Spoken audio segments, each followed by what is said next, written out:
decision to adopt the agenda when it's you don't have a quorum? No, that's a decision. We lost the room. Delamere, we lost the room. Let me see.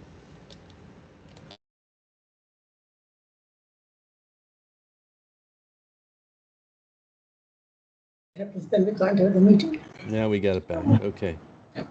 Good. So we won't make any decisions until we have the quorum, and I do hope we have the quorum. Judith is going to come. I know she's probably a bit late, so she is on her way. Gail should be also, if not on her way physically here, she is definitely going to be. It's just 11 o'clock. We could wait 5 minutes, right? Okay, let's give ourselves 2 minutes. I don't see Pilar. Pilar, What did she say? She's echoing. I can't. We're gonna wait a few minutes. No. So we're waiting for Gail, Pilar, Suzanne. Judith. It's 4 people possibly waiting. So, of those attendees, can I just do some administrative work and let you know that all the dues check signatories is. Yep. let me. I'm here. Fine. Good morning. Morning.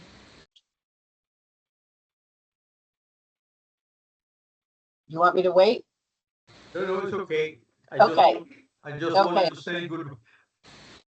Oh, good morning, Andres. I'll turn it off. Yeah, I'll turn it off now. Yeah, okay. Paperwork is with Veronique, and we need signature samples for Debbie, Jay, Poganel, Darshak, myself, and Nancy.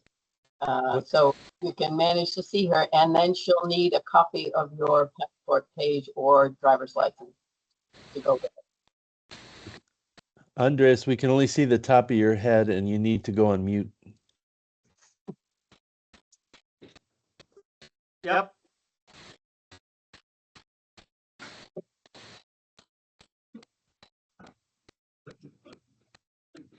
Members who have just joined, could you please tell us who you are? John Deeds. John, okay, that's good. Thank you. Good morning. What is the problem? I don't understand what you're saying hardly. Andres, we are waiting to have a quorum. So I just want to know who are the 2 members who've joined. I'm sorry, Amatosa. Jay Correa joined, Amatosa joined, and John Dietz joined. Marianne joined. Without. Andres, the problem is your camera is aimed at your phone. Steve Amadon joined. Oh no, he hasn't joined yet. I don't think we should allow this anymore, these hybrid meetings. Really. Okay. I don't see Judith. I don't see Pilar. So we are still 1 member short for the quorum. Linda, I'm happy to leave. I'm on vacation, so if you think these hybrids aren't working, I'll gladly leave. What? Are you talking to me, Jack? Yeah, you said the hybrid meetings were not working. I'm happy to leave. I'm on vacation. No, we don't want you to leave. Okay, Gail has just joined. So we have the quorum. Okay. Let's start.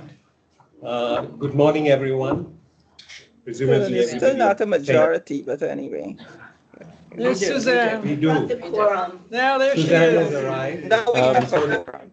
Okay. We have Michelle, under the bylaws, a quorum is half of the voting members. Majority. Wait. No, it's not. It's half of the voting members. Read the bylaws. Okay. All right. So the first point on the agenda is the adoption of the agenda. I wanted to change the order a little bit. We have the 6th item on the agenda is communications. I would like to put the bulletin as the 6th item, and then the communications would be after that. So that's, I'd like to propose that as a change in the agenda. Any objections to that? If not, we could adopt the agenda. I propose we adopt the agenda as amended. Linda has proposed, Furio has seconded, so let's adopt the agenda. And the next item is the approval of the minutes of the last governing board of 17th June. I hand over to Nancy Thank you, to Darshak. take us through that. Good morning, everyone. Good morning, Pilar. Glad you're here. Yes, this is the minutes of 17 June. They were sent out a week ago or so. I thank Mary Ann Metzler for preparing them. Just one comment, it was a small technical issue, so I haven't received any other comments. If anybody has a comment now on them, pretty straightforward. It was all preparation for FAFICS in July.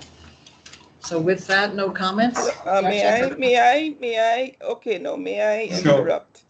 I mean, I'm not sure that you had a quorum for that meeting, and now you don't have enough people that were there to approve these minutes. Michelle, we had a quorum. We had a quorum for the June meeting. We had not. Yeah, we had a quorum. We counted at that meeting. Okay, and approving the minutes, what does that work? How does that work? That's a decision of the governing board. So the governing board is present. It has a quorum. It can approve the minutes. Yeah. I'm sorry, but there is a rumbling sound. Someone has to close the mic. If you're speaking, can you turn off your microphone? Still sound. Okay. I'm turning off the microphone. Let's see who else. Now it's okay.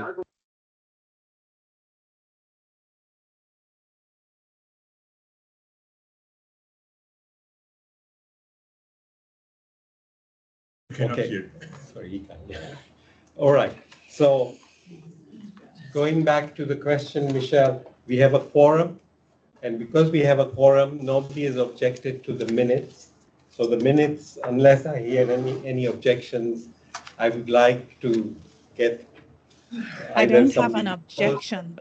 I raised my hand. I don't have an objection, but I would ask that you do just a look back, because there's several paragraphs where a sentence doesn't finish. And there are some typos that you might just want to look back at.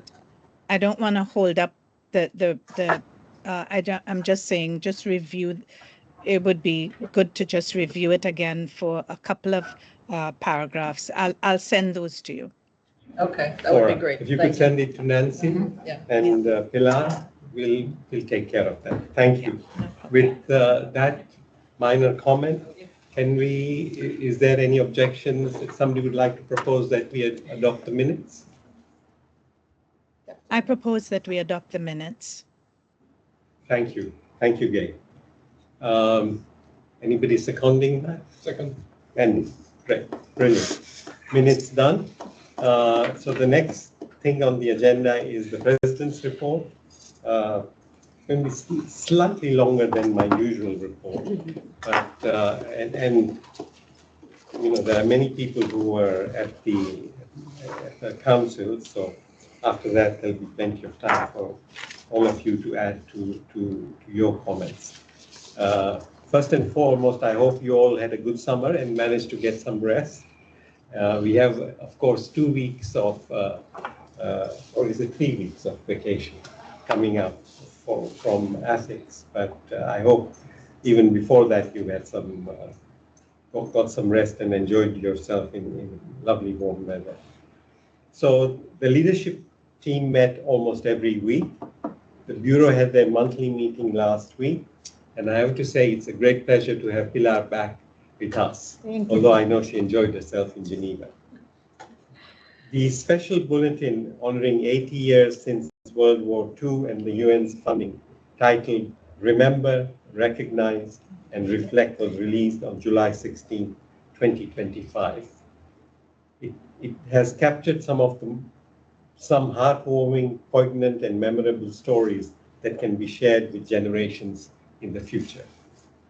It's a milestone, I would say. We have some amazing compliments from many, many different readers who stopped me in the street to say how much they enjoyed reading it. Special thanks to Gail and Judith, but not to forget so many others that contributed to this special bulletin. Many people sitting on this table, many people who are not here, but certainly a very special thanks from me. Let's give all of them a round of applause. And it was Debbie's idea, by the way. The whole theme of it was Debbie's. Team. She has many ideas, and we always applaud her for that. We'll hear more about this from Gail and Judith and other contributors later on in the meeting. In the same way, Jay Posnell is putting together a video for the 80th anniversary of the founding of the UN. He will provide more details on that later. The 55th AFICS Council was very well organized, I would say. The main meeting and the celebratory events. The agenda was organized a little differently, and the first day of the meeting, Monday, was dedicated to discussions by different standing committees. This gave a lot of opportunity for more in-depth technical discussions before we met with UNJSPF leadership. 3 AFICS New York members led 3 different discussions. They led these discussions in their role in AFICS, by the way. I want to make sure I clarify that. Jay Posnell, Suzanne, and Jay Karia. In addition, Suzanne presented 3 papers. A lot of work, Suzanne. And they were greatly appreciated. And I have to say, you and the colleagues who put them together did a great job. So congratulations, Suzanne. Thank you. The discussions with Rosemary and Toru, the Chief Investment Officer, OIMT, representing the RSG who had resigned the day before, were good, but the association would like more time with Rosemary. There was a great deal of appreciation of the improvements made by Rosemary on her side of UNJSPF. There was also an overall appreciation of pensions received by UN staff, and an agreement it is best not to ask for further improvements at this stage, but to keep them on the radar. Like suggestions from AFICS New York, Suzanne and Jay will later on provide you more details on this matter. Jay Karia and Anne Van Hoel, who I met for the first time, presented a paper on health insurance, including MIP. It was very well received, with appreciation on recognizing the complexity of the work on health insurance, etc. And I think for the first time, many people in the associations realized that actually we are self-insured. There were quite a lot of questions on that. Jane, a lot of questions and responses were greatly appreciated.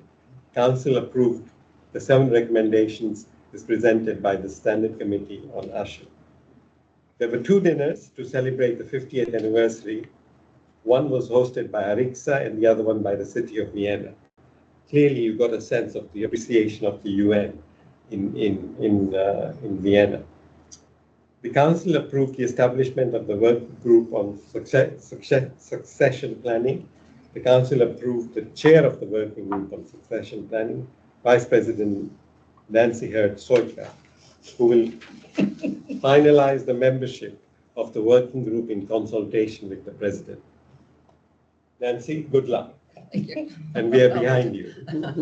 The Council approved a process will be put in place to identify individuals to replace Gerhard Scharmek on the pension board delegation, because he'll be retired. He has retired.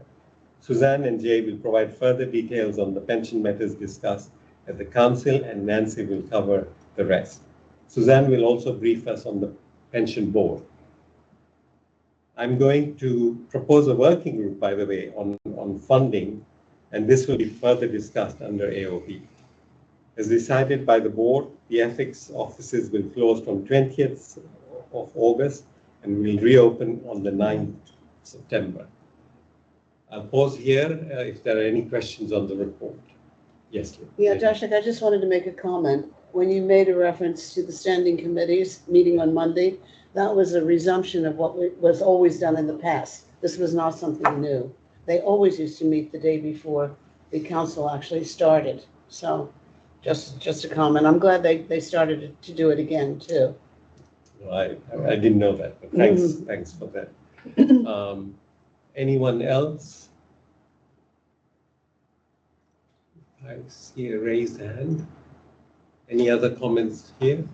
No?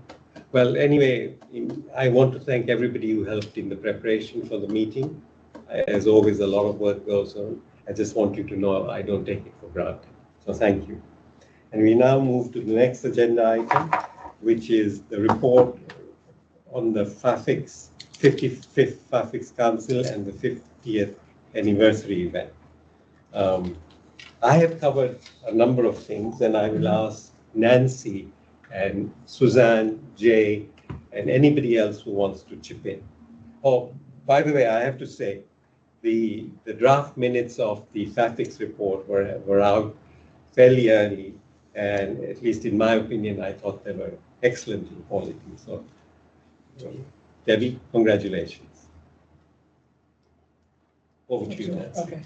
Thank you, Darshak. I might repeat a few things, but I'm just going to give you an overview of everything except pension and health insurance issues about FAFICS. So the meeting was held from 14 to 18 July. The Bureau met on Sunday, 13 July, to go over the program of work and documentation.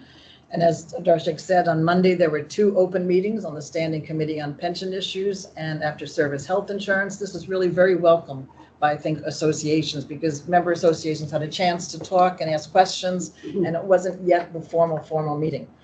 And that all of those 2 were led by Suzanne and Jay Carrier. So it was nice to see that as well.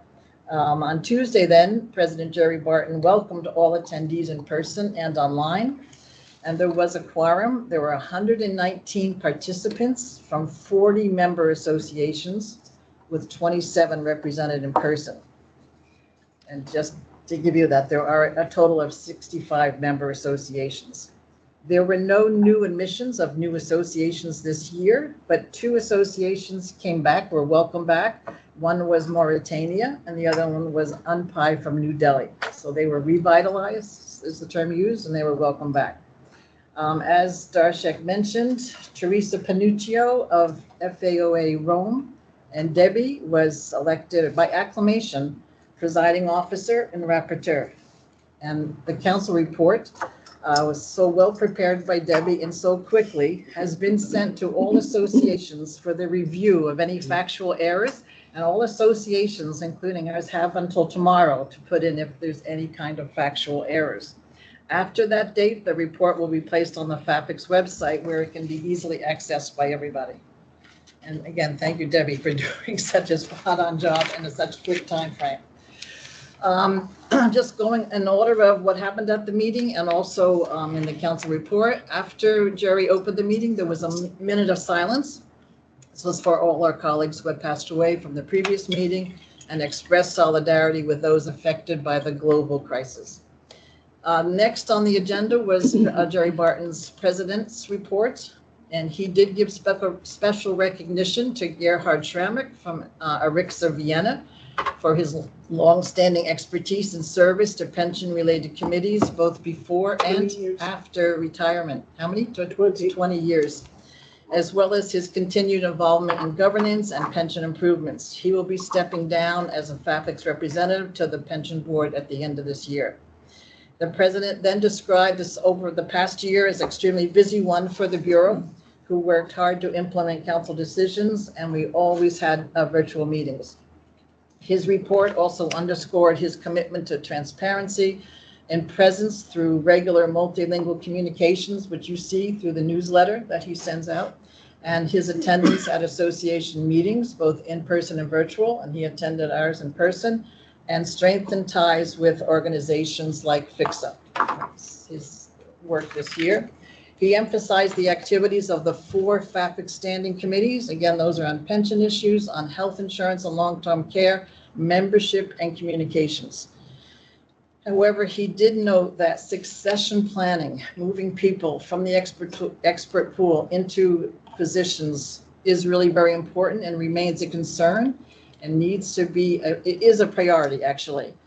And that idea, he submitted a report on succession planning.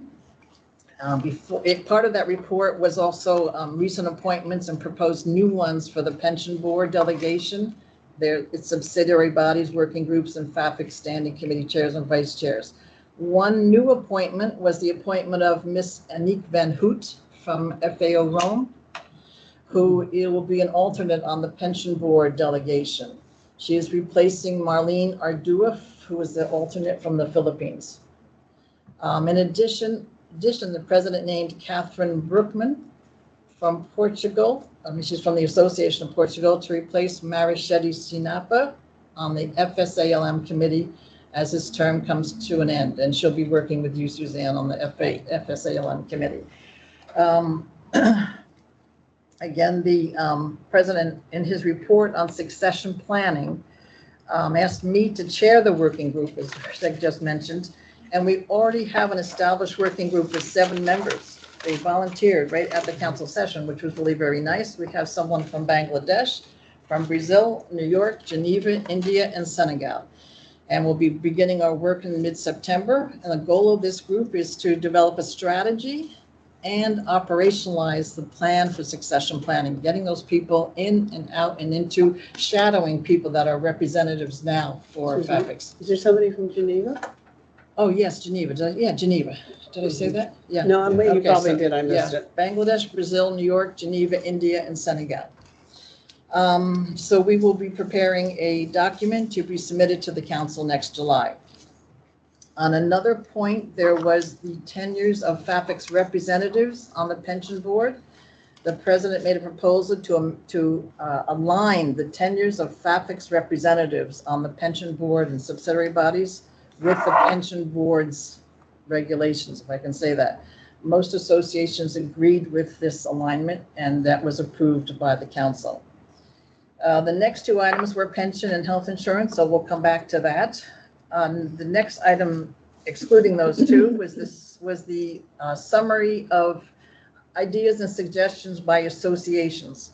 And one of them was from Ethiopia, and Ethiopia was requesting the establishment of a liaison office of the UNJSPF in Addis Ababa, and it was suggested they talk directly with the SEPA.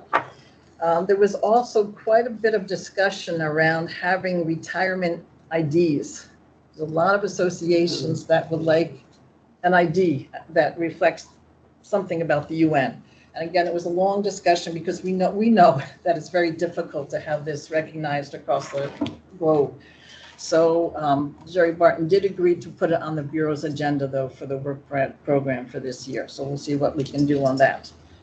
The next item was on the administrative and financial matters. And this was all the work that our treasurer, Romesh Mutukamaro, handles.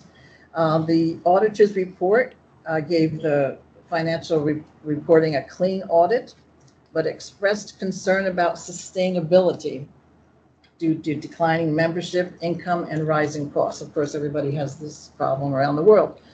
There were many different suggestions to increase income and contain expenditures, with travel as being noted as increasing 62% in 2024 over 2023.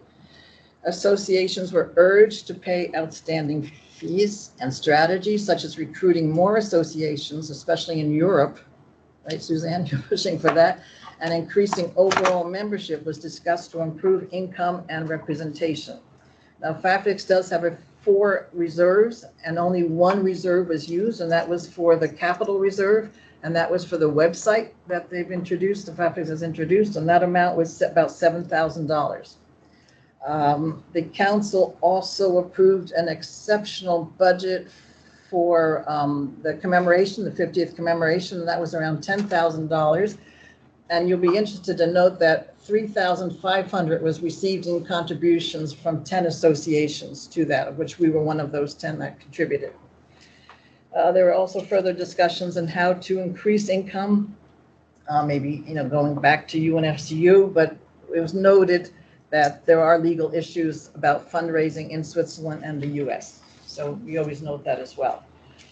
The president and treasurer were commended for their stewardship, and the auditors who worked pro bono were thanked for their contributions. Now, there's two other reports. One was on the communications, and one is on the membership. I continue, I'll keep going, it's okay? Shorten it up, okay.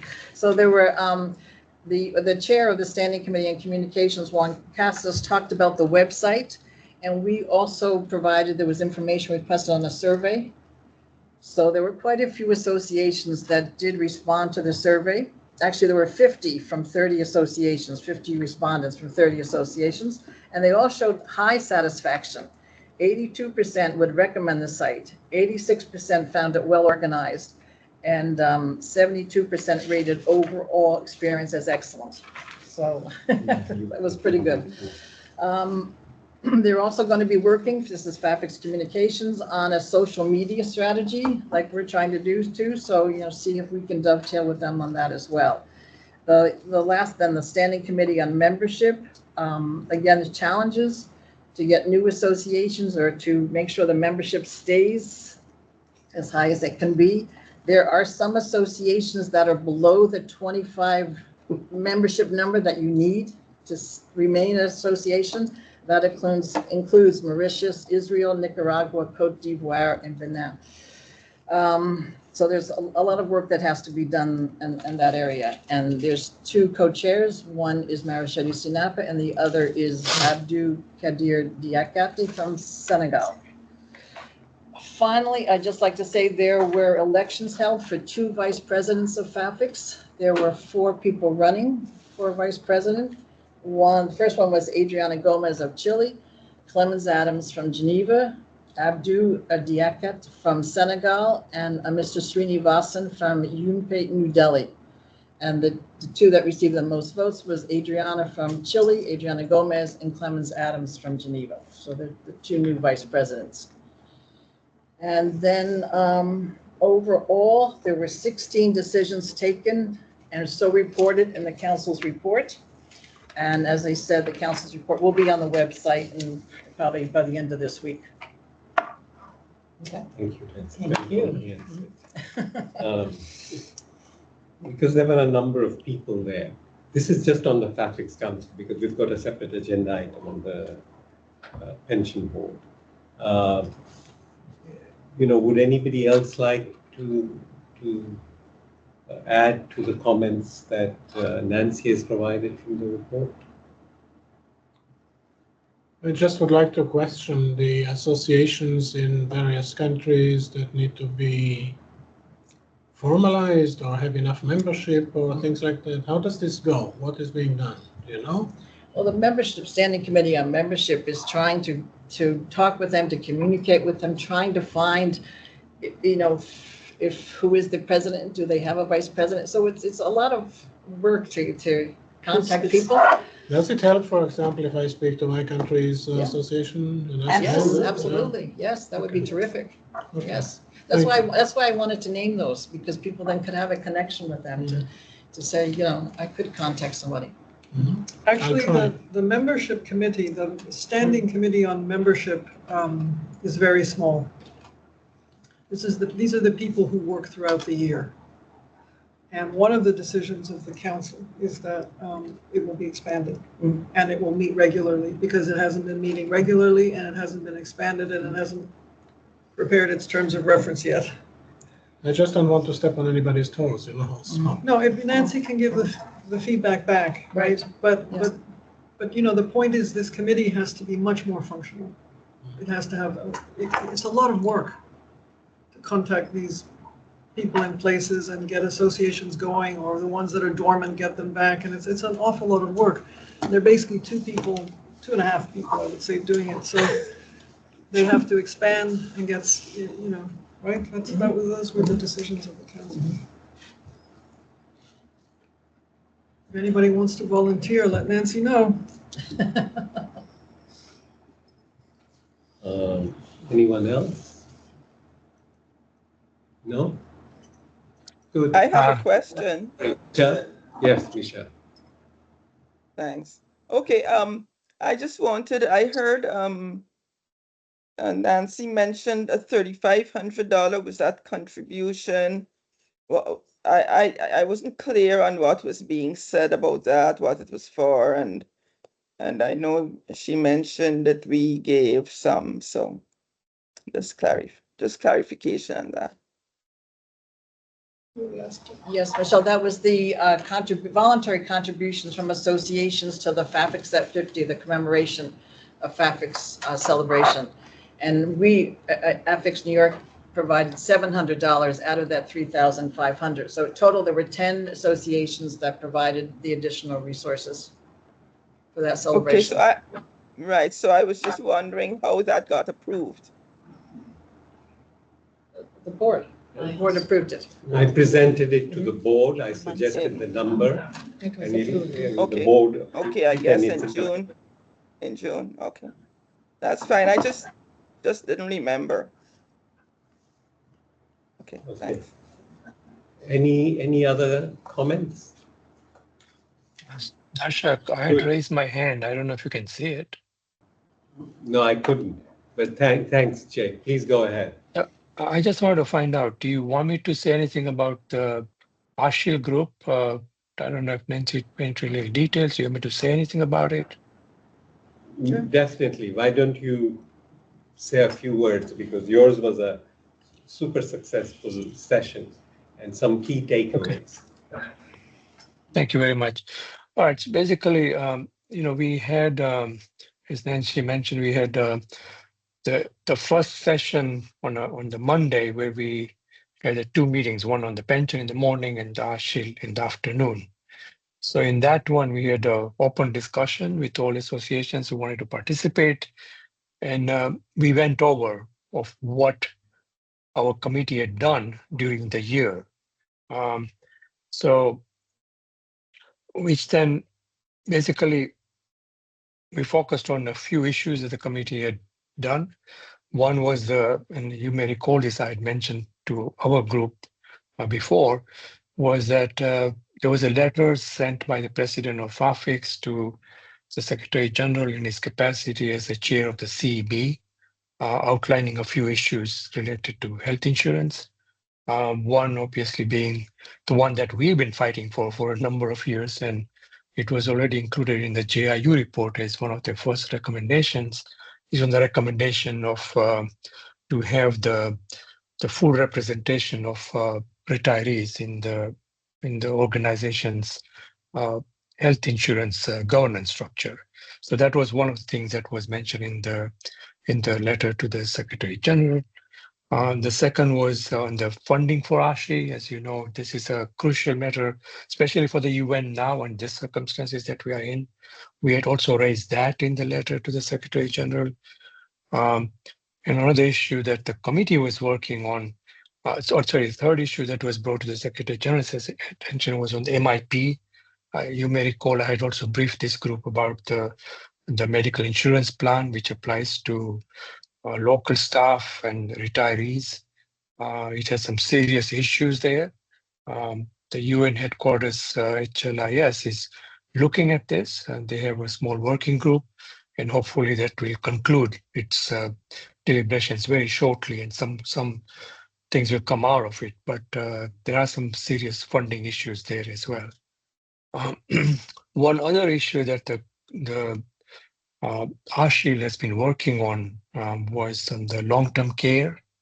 And for that, after lots of work by members of the committee, we issued actually a guidance paper that was distributed to associations with a note that our guidance paper is more general because it applies to basically planning of how you plan for long-term care and seek benefits that may be available from your national schemes or whatever a member is involved participating in. So this was just a guidance note, but with a clear understanding that the associations will have to adopt this for the local needs because they change. So for example, in Africa, it may be different needs. In Asia, it's a different need, and so on and so forth. So they have to adopt it. We can help them in the FAFICS group of guiding them of how we can structure the guidance paper. But the idea is to distribute it to all members of the FAFICS associations so they can start planning. Because this thing, unless you plan for long-term care, people could have serious financial issues. So I hope that that'll be useful. And I think we should, by the way, distribute that to our members as well. It was attached, as you know, for the in the FAFICS documents. So I think it should be distributed to members of ASHI New York. Some issues now. Then we had there were 6 recommendations that we had originally mentioned. Then during the discussions at the council meeting, which happened on Wednesday, some issues were drawn out. The representative from Ethiopia raised some issues related to Cigna Worldwide Plan. A very passionate plea about doing things that apparently Cigna Worldwide Plan was not doing. We tried to clarify with him, but he was not fully satisfied. But anyway, to address his concerns, another recommendation was proposed, which then council also included as one of the 7 recommendations that were part of the report. And the council, by the way, approved all the, excuse me a second, I just have to.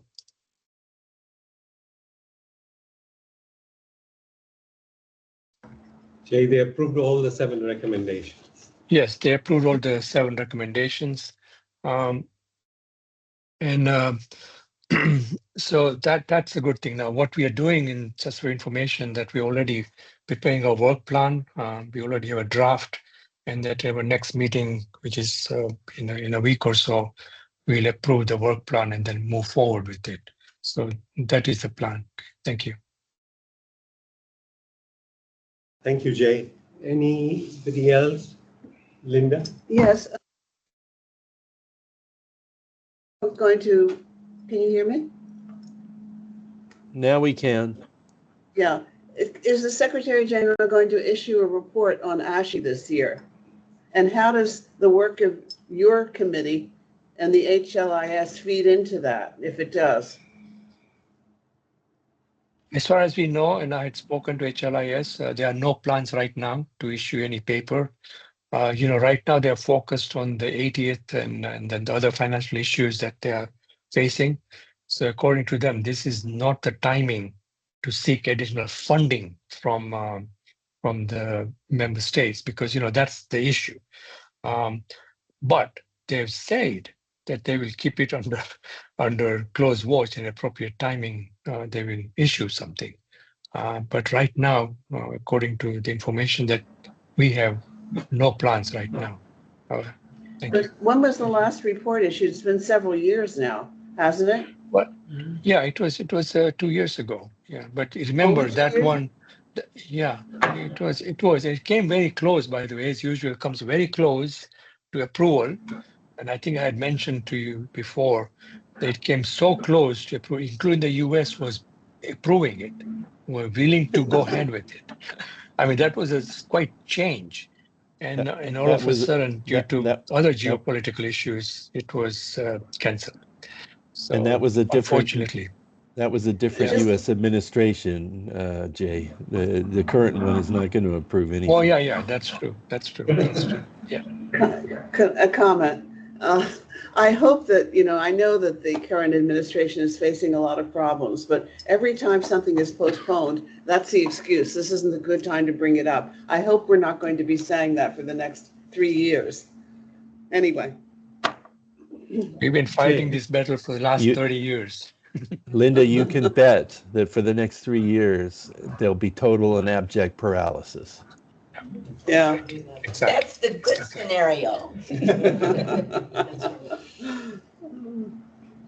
Jay, I had suggested at the meeting, and I just wanted to remind you that the document you had prepared on elderly care, etc.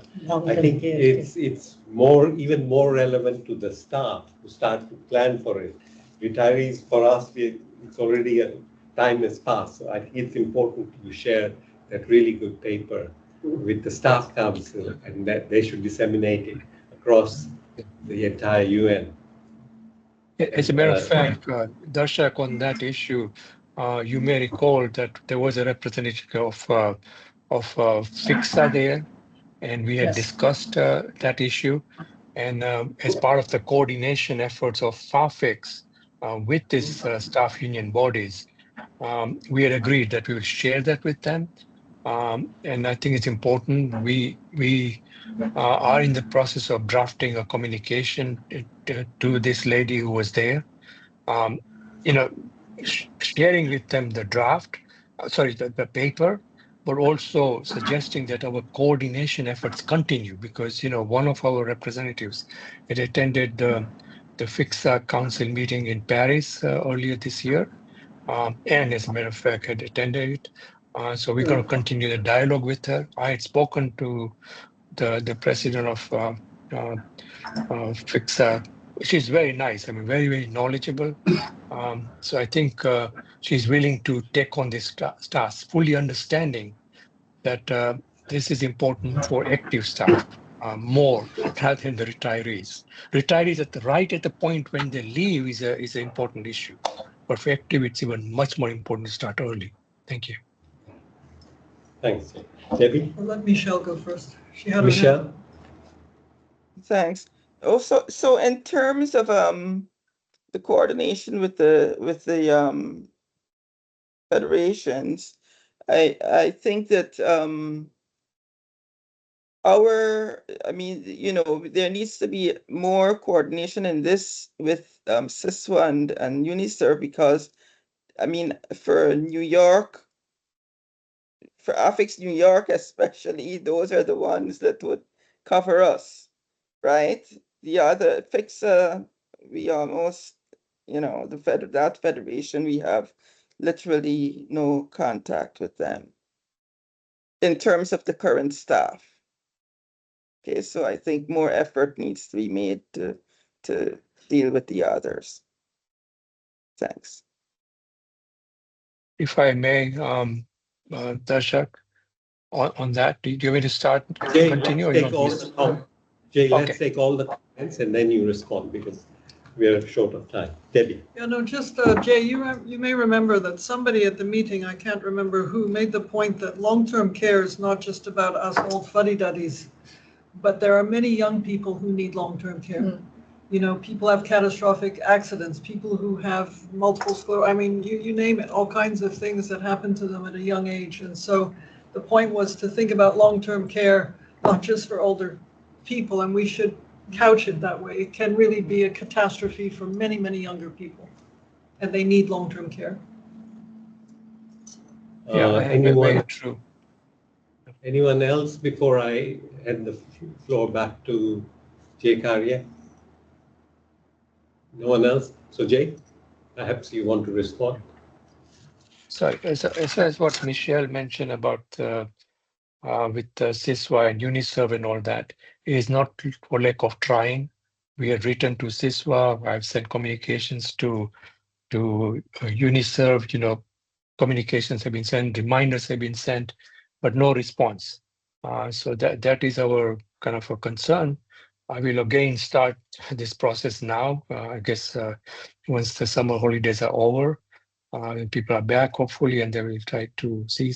I've used some of my contacts for people I knew when I was active, but even with that, unfortunately, it's not working yet. Hopefully, we'll have some breakthrough on that. Debbie, you're absolutely right. Yes, that affects young people as well. Fortunately, part of that, if an active staff member is hurt and needs long-term care, part of that may be covered by the Appendix D type of arrangements, but still, they have to plan for it. Not everything may be covered. So it is an important issue that they have to take care of. Thank you.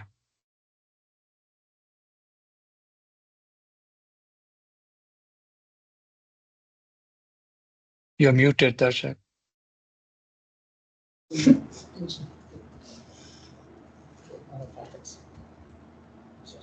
Oh, sorry, Suzanne and Jay, would you like to say anything? Well, Jay and I have agreed that Jay's going to talk more about the ethics council because he heard everything. And I will talk more about the pension board. But I did present 3 reports: actuarial situation, FSALM, and investments. But I think the perspective would be better if Jay Puzzanel would be to give that part. Thank you, Suzanne. You will be the next speaker on the pension board. Yeah. So Jay, over to you. Yes, thanks. And I'll try to be brief. We had a very good session on Monday, the standing committee talking about pension issues. And then on Wednesday, we had a session devoted in the morning to pensions, where we also had the company of Rosemary and her team. So that was helpful. And of course, Toru was there.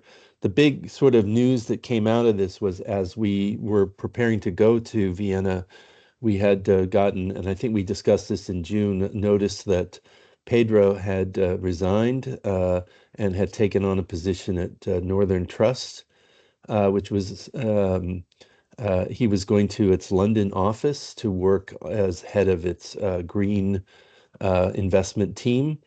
It was a little bizarre since Northern Trust is a service provider to the fund. It is both the custodian and master record keeper. So we didn't, that was a bit strange, but we were happy for Pedro to have, done his best for his own career.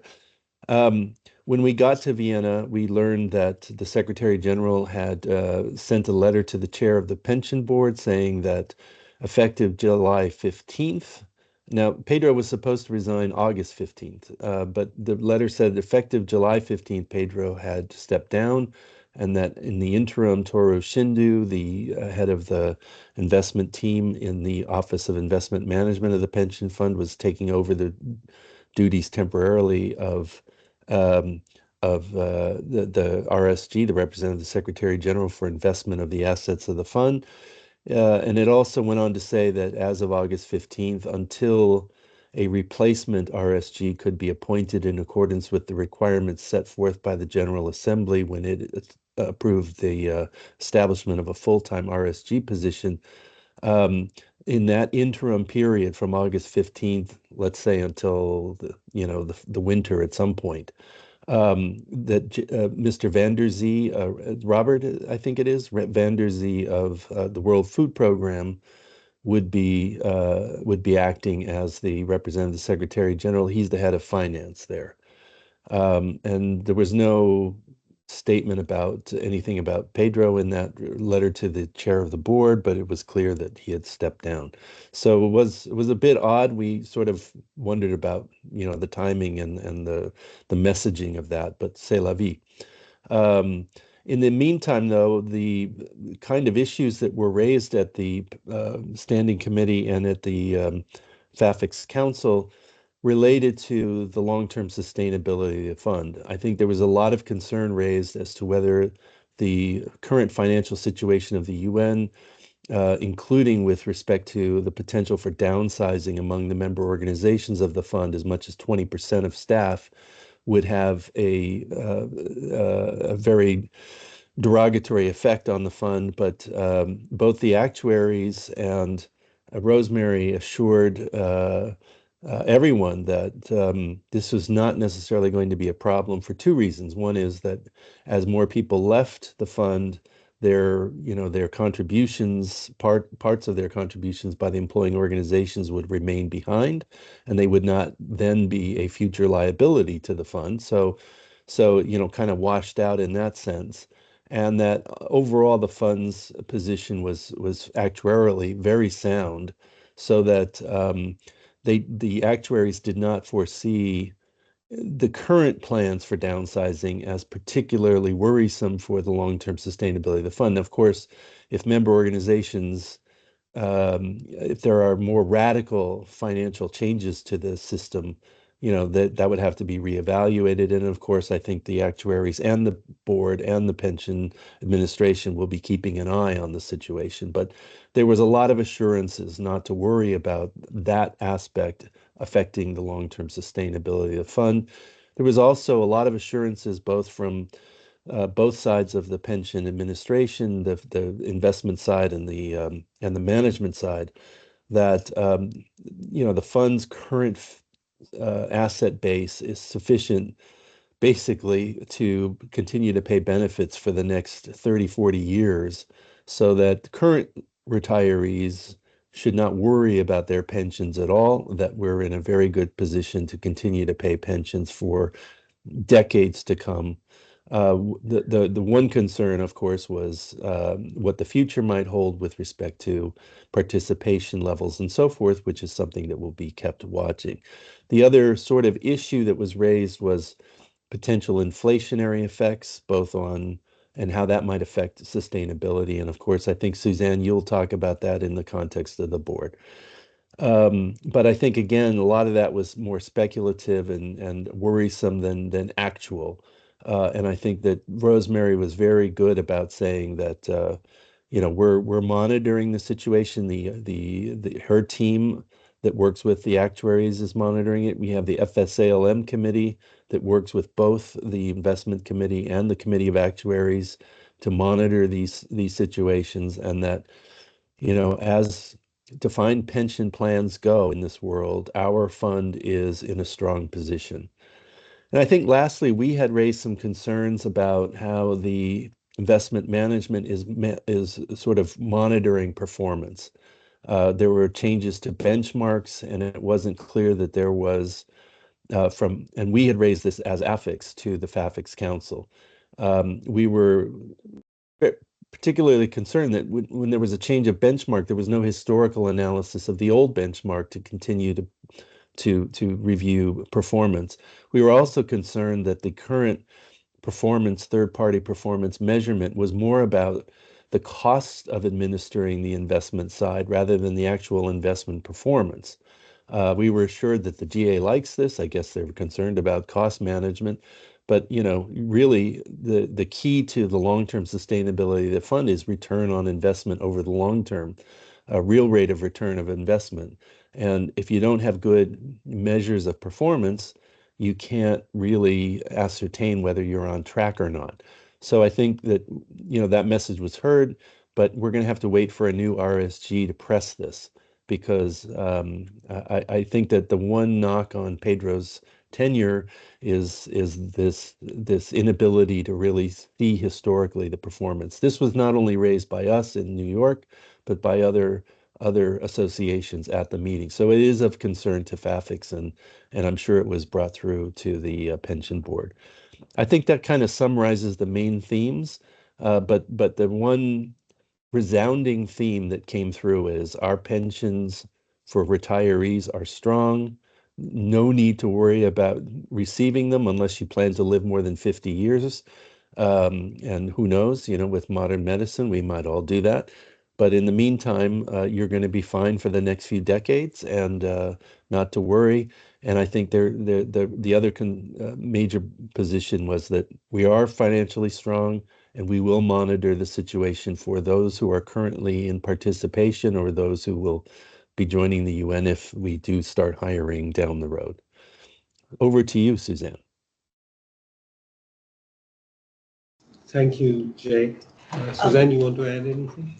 I would just add one thing, which is that STEPA has done a tremendous job at having more town halls and communicating more. And because of this project 80 to downsize the UN in general, she started separate town hall sessions for people who are going to be let go with 5 years or less, so that they're not eligible for a pension and may have very limited options, but they do have a 3-year window to decide what to do. So she's got special town halls for those affected by the downsizing. And from what I'm hearing in the corridors, this is really going to happen.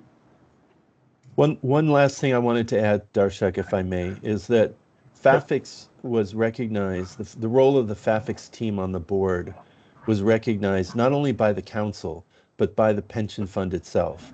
And the work that particularly Gerhard and others had done with respect to small pensions, and bringing that issue to the forefront and having it rectified in some respect, and having brought to the attention of the board that this is a matter that needs to be monitored more regularly because it kind of got out of hand.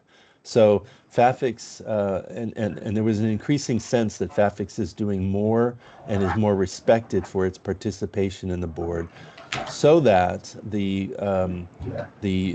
group that is working on the budget proposed and the board agreed to fully fund all 4 representatives to the July session of to fund their travel to the July session of the pension board. So that was a big win for FAFICS and for the FAFICS delegation.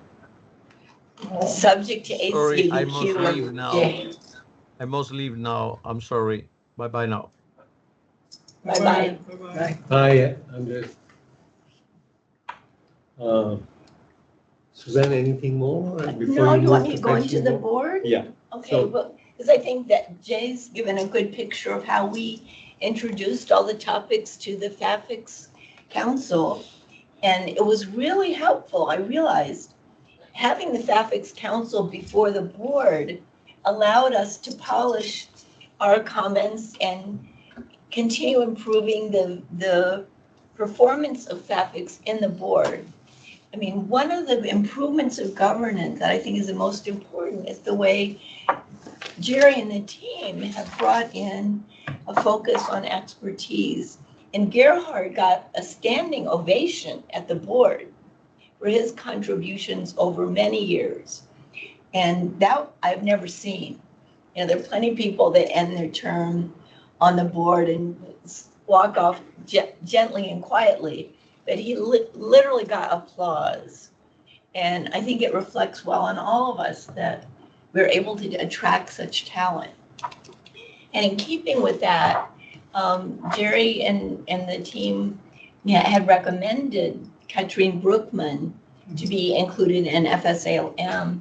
And that was, again, warmly recommended because she's a known quantity. She's served on the previous Asset and Liability Monitoring Committee before its current scope. So I think FAFICS looked, stronger and stronger. And again, governance is really important. And I hope Nancy Herzoika, in working more with membership, can help bring in more people. Because the way we brought in Katrine was to monitor people actually before they retired. Because we want to get that younger generation in. So as for the board, Sorry, yeah. I see there are 2 hands up. Okay. Michelle and then Ed Omotoso. I don't know, actually. We haven't heard from Ed today. And Furio. Yeah, he's there. Yeah, I was waiting until Suzanne was finished with her pension board report. It's okay. I haven't Okay. finished. Are you No. are you done? Yes, No, he said that was it's just the done. intro. Should I go on? Yeah. Okay. Yes. On the benefits processing, the SEPA presentation was very, very positive. The digital certificate of entitlement is now a majority of beneficiaries, which is really a landmark in transparency, cost effectiveness, and it may lead to better things in terms of authorizations. In the board, the deputy SEPA was confirmed as Dino Cataldo del Accio, who most of us know from his work previously in the pension fund secretariat, and that was, warmly endorsed. And the number of town halls was recognized. There were people that wanted things like packages for people who are being discharged with 5 or less years of service. There is no money for anything like that. So I think as we look forward to how AFICS New York grows or other associations, we may be seeing younger retirees that do not have the benefits that were available to us. And then that's 5 years of service. And then, of course, there's 10 years of service for health insurance. And many people are going to leave without health insurance. And that's really a scary thing to consider. Obviously, under the circumstances, was not the time for any of the various proposals, either at the FAFICS Council or to the board, to get funded, which is why it was practically a miracle that they got through the budget the funding for 4 of the FAFICS members to be paid for travel to the delegation. We'll see if the ACABQ and the 5th Committee agree, because they're all under tremendous pressure. As for the real key pension issues, I gave, the discussion of the actuaries was actually fairly long, and people were questioning things like, the demographics, noting the downsizings that have already started. And the FSALM committee had, of course, previously recommended additional scenarios to reflect a full 20% downsizing, because we do believe that pressure to downsize will be unabated for the next 3 years. And the financial situation of the rest of the system is pretty bleak. In fact, you might say dire cases. At the same time, the fund hit another all-time high during the board. When you cross over $100 billion, usually there's cause for celebration. But unfortunately, the performance of the fund has lagged inflation. It has lagged the benchmarks for the last few years, even though benchmarks, as Jay Posnell mentioned, and we at AFICS New York brought up for 10 years, those benchmarks have changed so much that it's hard to say for how long they've actually underperformed. Pedro's departure was also kind of a surprise at the board, because he had told us in the FSALM committee that he would actually be at the board. So when Toro came on to speak to the FAFICS Council as already officer in charge, it was a bit of a surprise to board members too. But clearly a transparent process is underway. It is not a board issue. It is an issue with the Secretary General to hire his representative. So the RSG will be an open recruitment exercise, and the appointment of Robert Vander Zee is an interim appointment only. We'll see what happens. We don't know who's going to apply, but if you know any qualified people, that would be a great start. Several issues about transparency came up. Again, some even talking about benchmarks and reporting of performance. One thing that came up in the different actuarial discussions was how strong dollars have meant that the cost in the last couple of years of the 2-track system has been way below what was projected. Because people, other than people in Switzerland, have really not needed it. And there have actually been complaints from other countries where they said, why did I get 2-track? The dollar has been stronger than my home currency.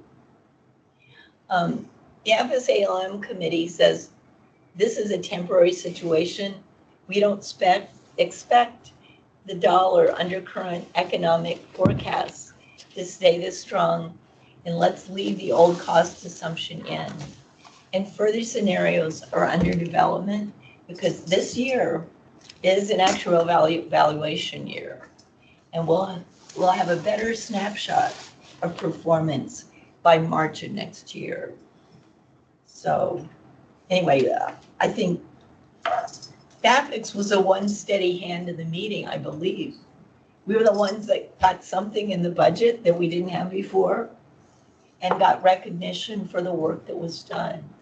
So I've never felt that we were better received by the board.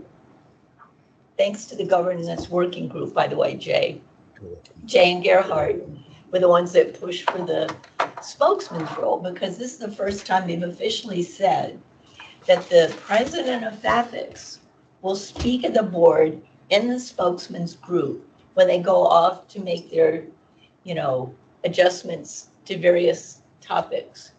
And last year they attempted to keep him out of the discussion, and it became very awkward.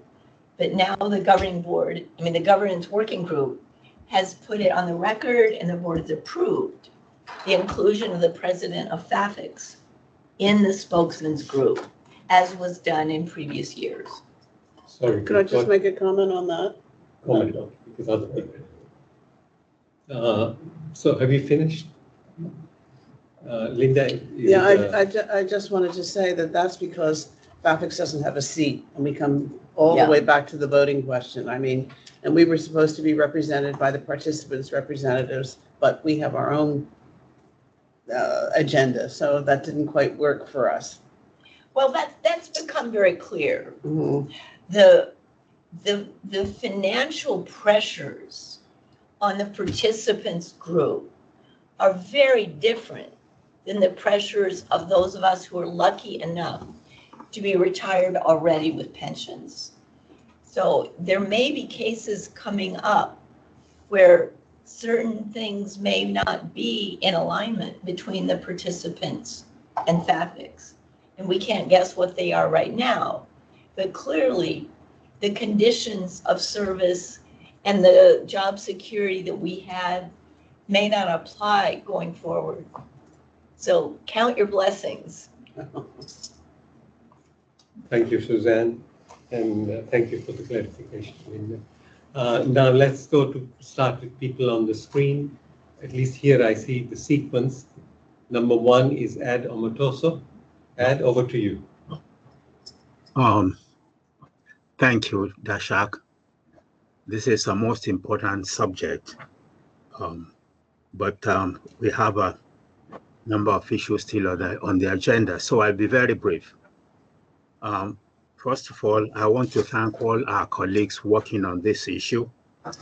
It's the most important issue that members talk about as the number 1 issue of AFICS, is the very existence of AFICS and of FAFICS. So I thank the colleagues for their expertise and for the time, efforts devoted to the subject. Now, I can tell you that the departure of the SRSG sent shockwaves throughout the membership. They didn't know why the SRSG left. It's reassuring that somebody has been designated to take his place in the interim period, and they are looking forward to a good candidate, a good successor to the SRSG. Also, it's reassuring that they told us that for the next 20 years or so, that the pension fund is safe, that all we have to do is keep the fingers of the UN from touching the pension fund. So that's reassuring. Thank you very much. Can somebody kindly remind me of the size of the number of beneficiaries, the people who pay the pension fund, the recipients of the pension, the dependents, the percentage of FAFICS members who are beneficiaries? And I have current figures, but I think they are out of date. So if somebody can kindly remind me of the latest figures of the percentages. Thank you. Ed, we talked about this at the meeting. There's about, I think, 90,000 beneficiaries at this point, and of those, I think we determined that about 20,000 are members of associations around the world. So, and that may seem like a small percentage, but actually, President Barton was looking at some of the comparator figures for other types of associations, and that's right on track for the kind of membership we should have. There was a lot of criticism by OIOS as to whether FAFICS is truly representative of retirees, and he had done some work on those statistics to show that we're in line with other types of associations of the same sort, and that as a result, FAFICS is a viable and reliable representative for retirees. So I hope that answers that question for you. It does. Thank you very much, Jay.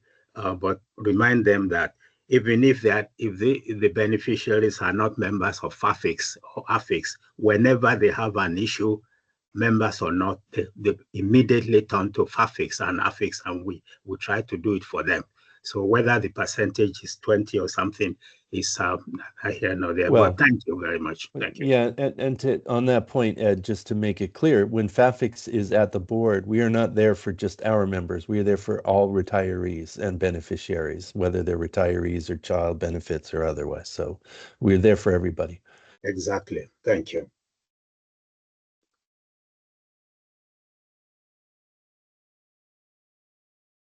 Okay, so may I go now? Sorry. Yes, okay. Michelle. Yeah, thanks. Okay. I'm going to start from the end and just comment on the on what Linda, Jay, and Ed mentioned about representation. I mean, in my review, I found that in most pension funds, there would be one representative of retirees on a given board. And so FAFICS having 4 people at our board is actually pretty good. And in the past, before this spokesperson role was introduced, which I think reduces the voice of all the board members, FAFICS would, in the years that I attended the board, FAFICS would have would give input on almost each and every paper. And now that too is not being allowed, because you now have to focus everything through a spokesperson, which is yes, I was there, right? So you just mentioned that up till now, you have not even had a spokesperson from FAFICS. And I'm saying it's even, that is diluted. Why are you shaking your head? I'm agreeing with you. Anyway, but now that FAFICS is going to have someone on the spokesperson's group, which I don't know, that thing is not even in our regulations. At least FAFICS does have a voice in the spokesperson group. I think it's something that is just made up to reduce the voice. Anyway, in terms of the oversight, I'm concerned when Jay said c'est la vie in terms of what happened with Pedro, because he did leave very suddenly. It was fairly obvious if you were looking that he was job hunting, right? He was everywhere talking to everybody except beneficiaries. And so going forward, I hope that we are very, very, that we do oversight when the new person is being hired. And I'm hoping that, regardless of if it's the Secretary General's hire, the board should really be saying something, regardless of if we are still the beneficiaries of the fund, and it is our business. This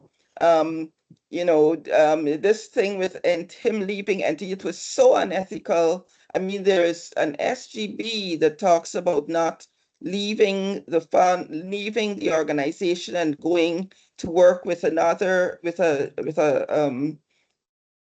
a vendor within a year of being employed. This guy just resigned. From the looks of it, the Secretary General himself didn't know, because there was a report on the website which was suddenly taken down. And then this thing with NT, as far as I understand, now they're actually managing a little portfolio of ours. So it's highly, highly unethical what has happened here. And I'm hoping that the board just doesn't let it go. It's not c'est la vie. They have to investigate what the hell is going on.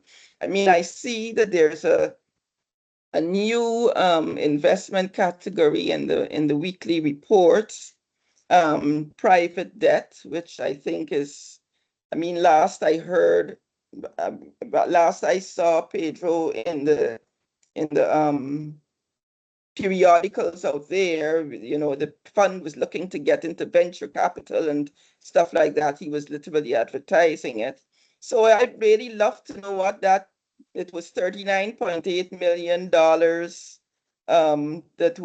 that suddenly appeared on the investment, private debt that suddenly appeared on the investment report.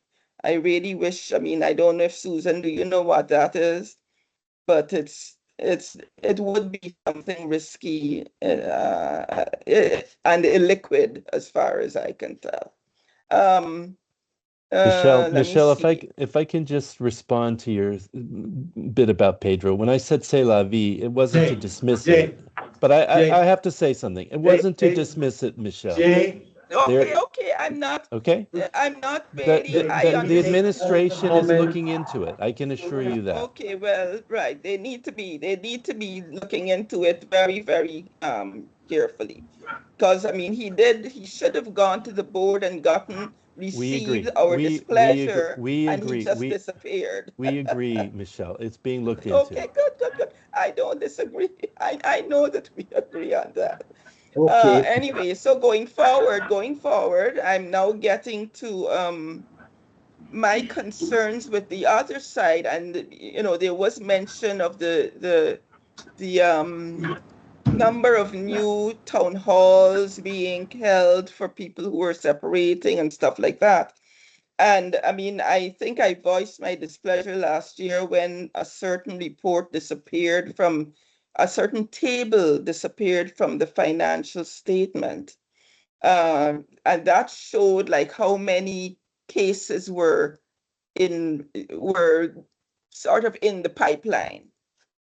Okay, so they've gotten rid of that. However, there's a certain figure, forfeitures, which still remains there. And in 2023, there were $12 million in forfeitures. And in 2024, there were $25 million in forfeitures. Okay, now something has to be done. I mean, every time a war breaks out or a skirmish, people run from their offices. There's a huge displacement of the staff, and people are, I mean, the numbers just show that there are more and more people not receiving money. Okay, and so, I mean, again, I have. Michelle, can we Please let me finish and stop interrupting. No, please. I'd like us I'm to going pick to finish. this up at the next pension fund. Pension committee meeting. Oh my God. Can we pick this up Anyway, at the next pension committee I'll meeting? finish in a minute. I will finish in a minute because nothing else gets into the record. Okay? No, but this is not of these people, of this discussion. In terms of people who are not getting paid, I have several times tried to put forward that there needs to be an escheatment list, just like how the UNFCU puts forward an escheatment list. There needs to be one for people in the pension fund, because forfeiting benefits is not a way to assure social security. That is what the fund is for, to assure the social security of international civil servants. Okay, that's its motto. So I'd appreciate if we can focus on that this year, because more and more people are not getting their benefits, no matter what you think. The numbers show. Okay, thanks. Thank you, Michelle. And on the record, he said this should be something that should be discussed at the pension committee meeting. Committee, and this. All right. Now, Furio.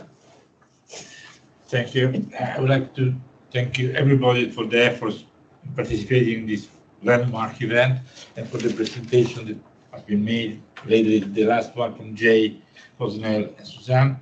And I had just one question. If you mentioned, Suzanne, the possibility in the future there to be a conflict between beneficiary and people that are still contributing.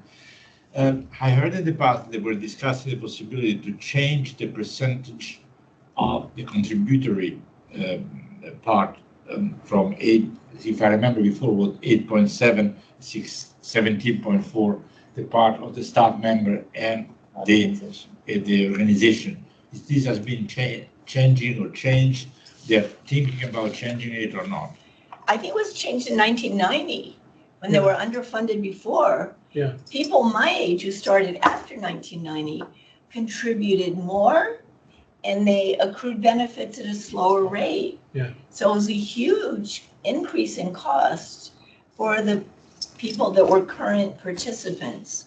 And that was not suffered by retirees. And it's led to a two-tier pension level. So if somebody started, I think, in 89 as opposed to 90, or whenever it was, there's a huge pension difference over the course of 1985. This is John Dietz. It was 1985.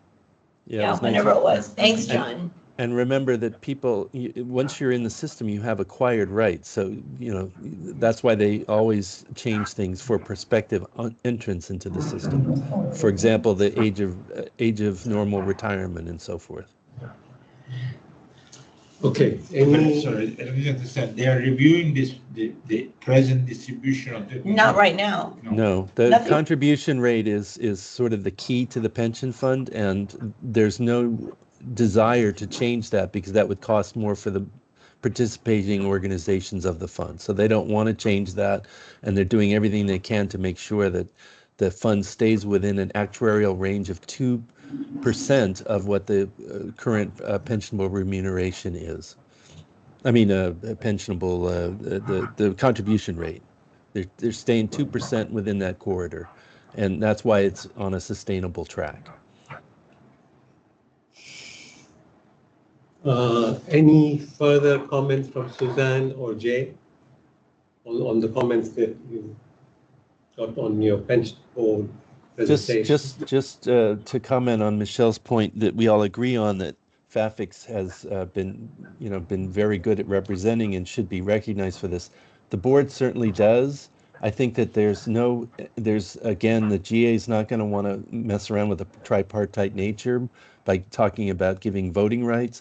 But the fact that we have 4 representatives now being paid to travel, and that there's a huge recognition of the input of FAFICS is to our credit. It's to the credit of all of us who have worked hard to bring our voices to the table and to be respected for doing so. So that goes for all of us here in New York as well as throughout the associations. Thank you, Jay. Suzanne? I would have to say that the board was incredibly respectful of FAFICS. As I said, we're the only one that got anything increase in the budget. As far as constituencies go, there are requests for more posts for the investment side. I don't think they'll go very far. We'll see. But there's a lot of hard pressures on these organizations now. And I'm really glad that FAFICS was able to stand up for the retirees and came off, with applause. That was amazing. Because everything else was so down. But this was the positive. We were the positive voice. Plus is like what? Debbie and then Linda. I think Linda was first. No, it's just a minor comment. But I think, Suzanne, it was you who mentioned Gerhardt and his 20 years of contribution and this being unusual. It certainly was. But remember that at one point we gave Warren Sage an honorary mention, I think, for his work in pensions as it related to AFICS New York, I believe. AFICS New York. AFICS. So, yeah, we don't want to lose sight of that. Thank you. All right, Debbie? Yeah, no, I just wanted to mention, first of all, I do think what Jay Posanel just said about the work that goes on from members of this team on the FAFICS side is huge. the two co-chairs of the Pension Standing Committee on Pension Issues. That's Jay and Suzanne. It's a huge amount of work. The other standing committee where we have Jay Carrier as the chair, I just want to say that he also got a standing ovation because Jay Poznell mentioned to the 65 associations, those in the room and those online, that Dr. Marula and Jay Carrier represent retirees in the New York high-level, what's it called? The Health insurance HLIS. Yes. Health and life insurance. Yes, thank you. And in that context, there's a huge amount of work that gets done. I mean, hundreds of hours of work, analyzing the data and fighting for our broadest possible benefits that we can possibly have at the lowest possible cost in terms of our health insurance. I mean, it's a huge, huge amount of work. And it was recognized, and they got a standing ovation, and I just wanted to mention that. Thank you. Thank you. Mentioning my name, thank you. Not a standing ovation. All right. If you can see me now, I'm giving them a standing ovation in my room. I can't see All your right. BBC. I think this was a very good discussion, and it was good to see that AFICS was well recognized and set a precedent. So now, the role will be sort of stamped the way it has been performed. Of course, it would have been perfect if it had been in the legislation. If it isn't, at least this is a victory. The only other thing I'd like to say is Robert Van der Zee is somebody who I know quite well for the work I do for WFP, being on their audit advisory committee. He's the CFO, he's a banker. I think he comes with excellent credentials. So we should be in safe hands. But he's got a challenging job ahead. And the other thing, it's something both Jay and Suzanne know well. The role of the pension board when it comes to investments is a bit of a gray area because of the direct delegation of authority from the Secretary General to the RSG.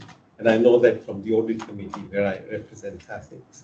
So we have to be always a little bit careful in how the board exercises its role. But great discussion.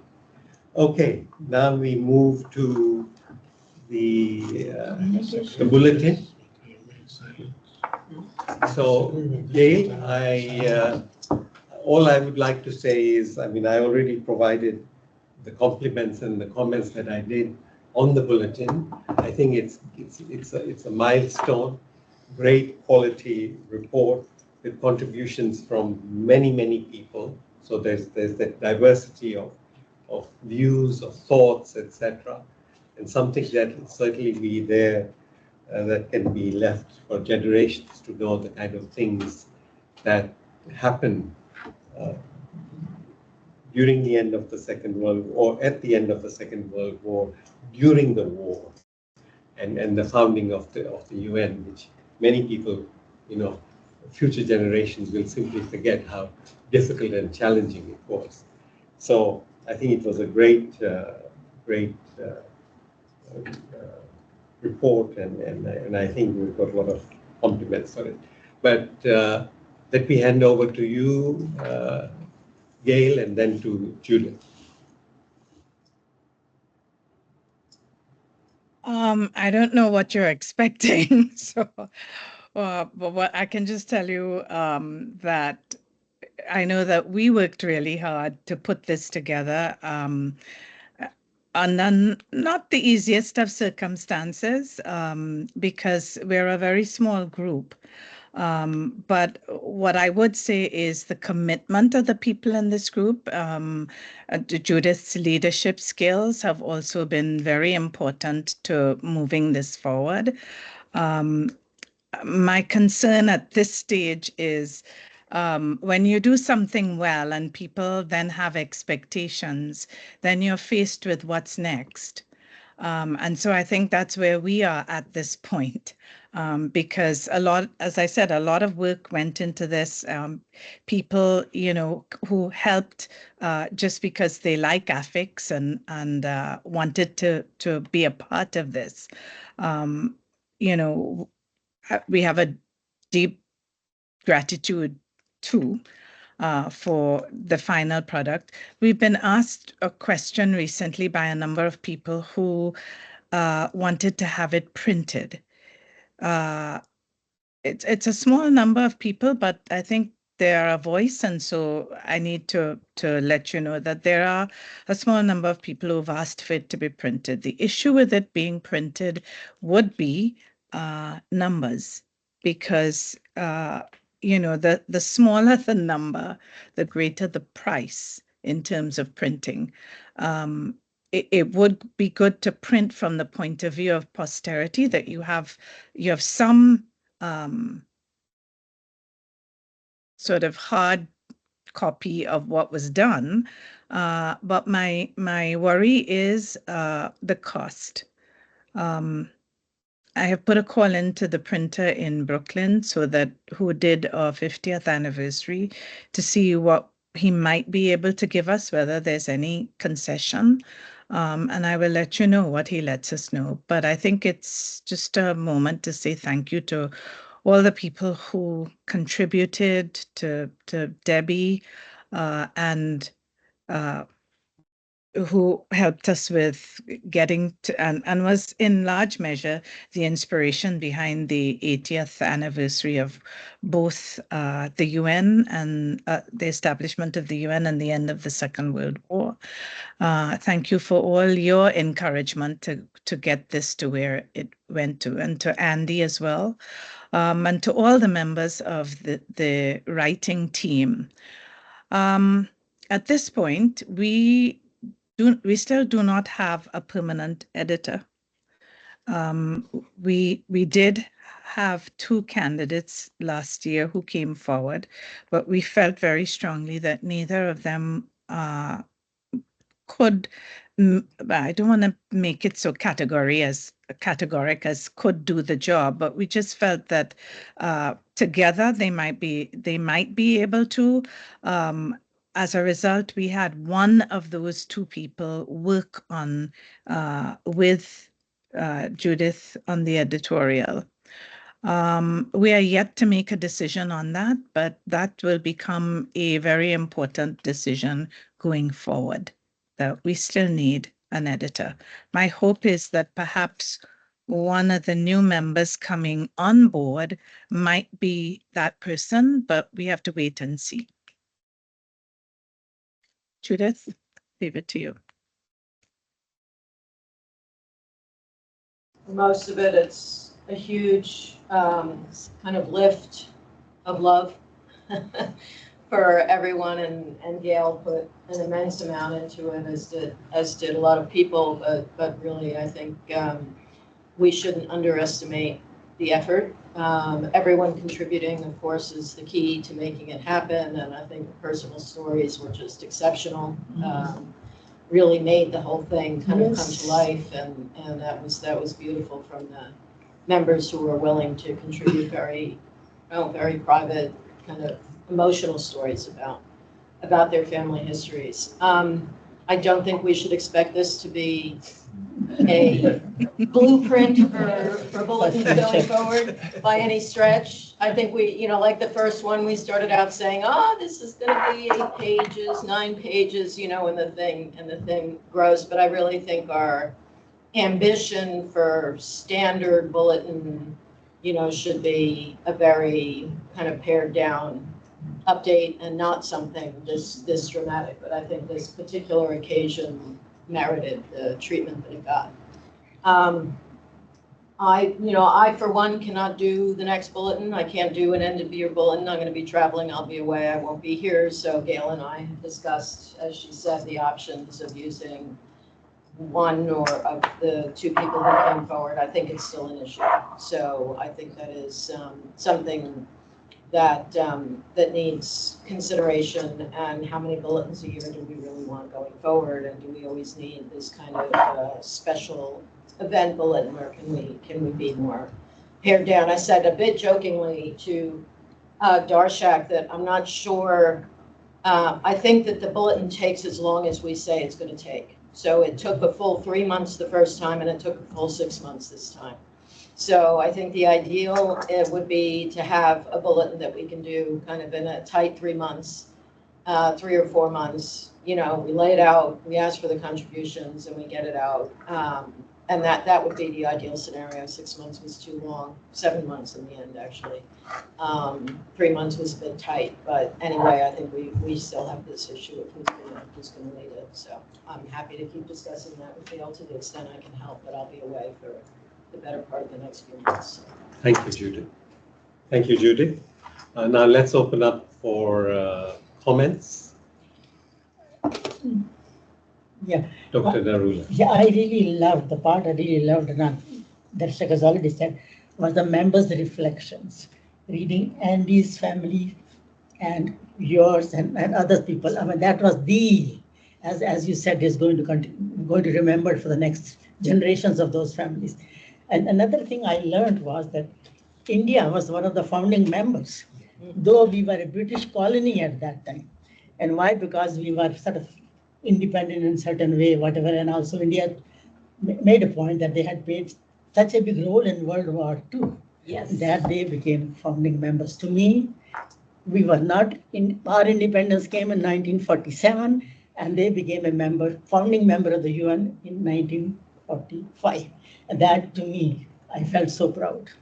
Yeah, it was fast. It was a member who wrote in the question. Yeah, no, actually. I really absolutely, I love the question. Yeah, those are my two yeah.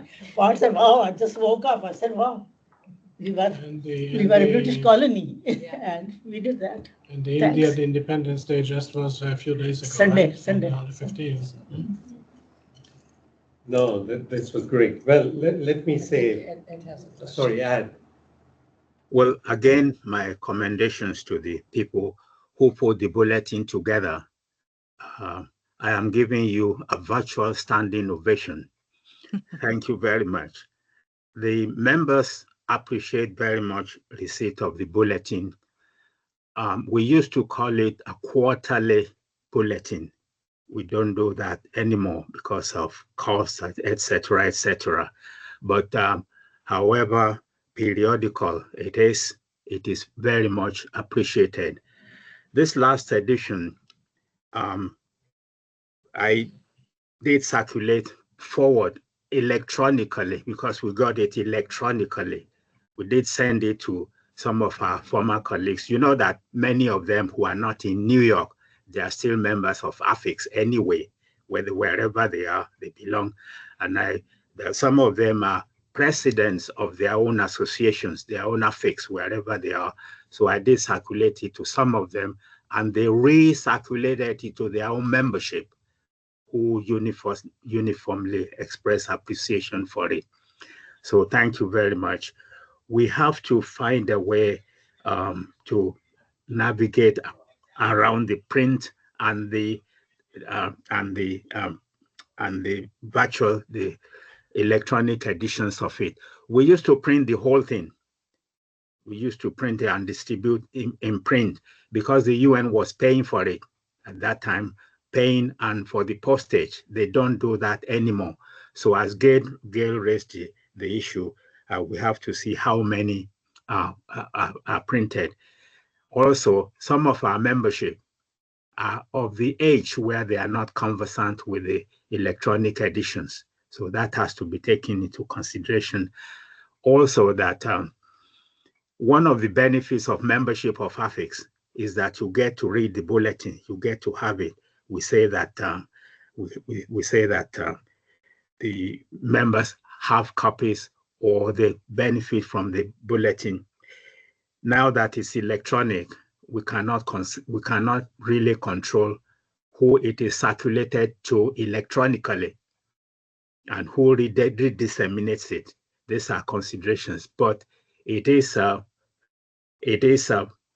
very much appreciated, and we have to the board does a lot of work. You do a lot of work in pensions and in ASHI and all that, but membership don't know it until you tell them, until they say it in print, and they want to see who among themselves, their former colleagues have retired from the UN, who have just joined, who have passed away, etc., etc. And what the UN itself is doing, a main part of AFICS work is advocacy for the UN to know what they are doing. So the bulletin is the vehicle in which we come in, and they anxiously wait for it. If they don't have the bulletin, they ask us, and we give it to them. So we have to recognize the usefulness and the importance of the bulletin, which is why I commend people to look for an editor. An editor is very important indeed. For a quarter of a century, we had an editor who was a member of AFICS, whom we paid. We didn't pay her. It was the beloved, the late Marilyn Hanley. To the extent possible, I mean, we gave her all kinds of commendations, and we did a good tribute when she passed away, unfortunately. So in looking for an editor, let's hope that we can find among ourselves the new members who can be an editor to step in, because it would be useful to have a member, and it will be, because we don't have a lot of money. If we can save money if we don't pay them. So we look into that. Hopefully we can find an editor who will, or co-editors. We don't have to have a single one. If we have one or two, I mean, Gail supervision with Judith did an excellent job. Hopefully we can find people who can continue with that. But please emphasize the importance of the bulletin and its continuity. Thank you. Dashak, Thank you, Ed. One of the things that we did mention en passant in looking at the question of printing was whether if we wanted to print, say, 50 copies and wanted to sell those copies to offset whatever we paid, and they would be given on a first-come, first-served basis. It would be one way of underwriting the cost of whatever we put out, and at the same time having something printed. It was just a suggestion. Sorry to come in. I know that some people will be ready to pay. Some people who are not electronically conversant will be ready to pay. So if we ask them to contribute and pay, several of them will be ready actually to pay. So we can consider that. Thank you. Thanks, Ed. Andy? Thank you very much, Darshak. Yes, on the question of a printed copy, of course, there is the challenge of reaching those people who are not electronically connected, because we would normally send out an email, so we'd probably be relying on a sort of telephone tree network or whatever. But an obvious way to do this would be if the minimum print run is 50, and if we can get commitments from maybe half that number to purchase them, then we charge twice the amount. And then we have a stock that can be sold thereafter, and that just contributes to the general fund. I don't think it's unreasonable. I'm sure many of us would actually like to have a hard copy ourselves and would be willing to pay double the cost of printing in order to have a hard copy. So that's a suggestion. Thank you, and I agree with that. The printing is going to be smaller than the distribution cost. Yes, the mail. You have to mail them.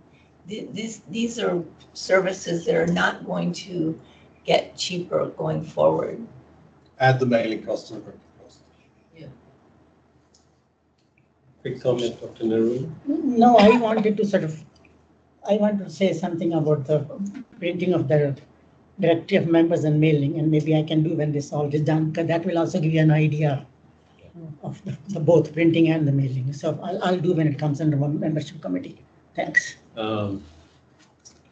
Yeah, but if we do that, I have no objection to charging. I think that it has to be presented well. I mean, people have to be told, because they think that they're getting this anyway through their contribution to AFICS, and that they're entitled to it somehow. Some people do. So I think we would have to put out a little explanation ahead of time saying, well, costs are, you know, rising everywhere, and it affects us and perhaps you too. Just a word. We can ask AI to draft a letter for us explaining why we have to charge for it. Although it's more, you are entitled to it as a member, but in view of the situation of you and not paying for it and distribution, etc., we can draft a good letter to accommodate what Linda's concern is. Thank you. Thanks, Ed. Well, all I want to say in summing up this discussion is that at least I don't think the expectation is that the next bulletin has this grand. This was a very special bulletin because we recognize that you know the capacity isn't there, but at least if we can create and issue a bulletin like not the special one, the one before, I think that in itself is something that our membership appreciates. So, and the second thing, I mean, maybe all of you don't know that, but of course, Jay, myself, Nancy, and Mac are acutely aware of the fact that the UN has absolutely refused to pay for no printing and no mailing. We just got a bill from the UN asking us to pay for the last amount, some mailing that we did. Mac, I cannot remember what it was, but I of course looked at the bill, so I remember that. So it's important to recognize that the UN has completely sealed off no mailing costs and no printing. Darchak, that was for a single page letter that we sent asking people about whether they were interested in purchasing a member directory, a printed copy of the member directory. One single page.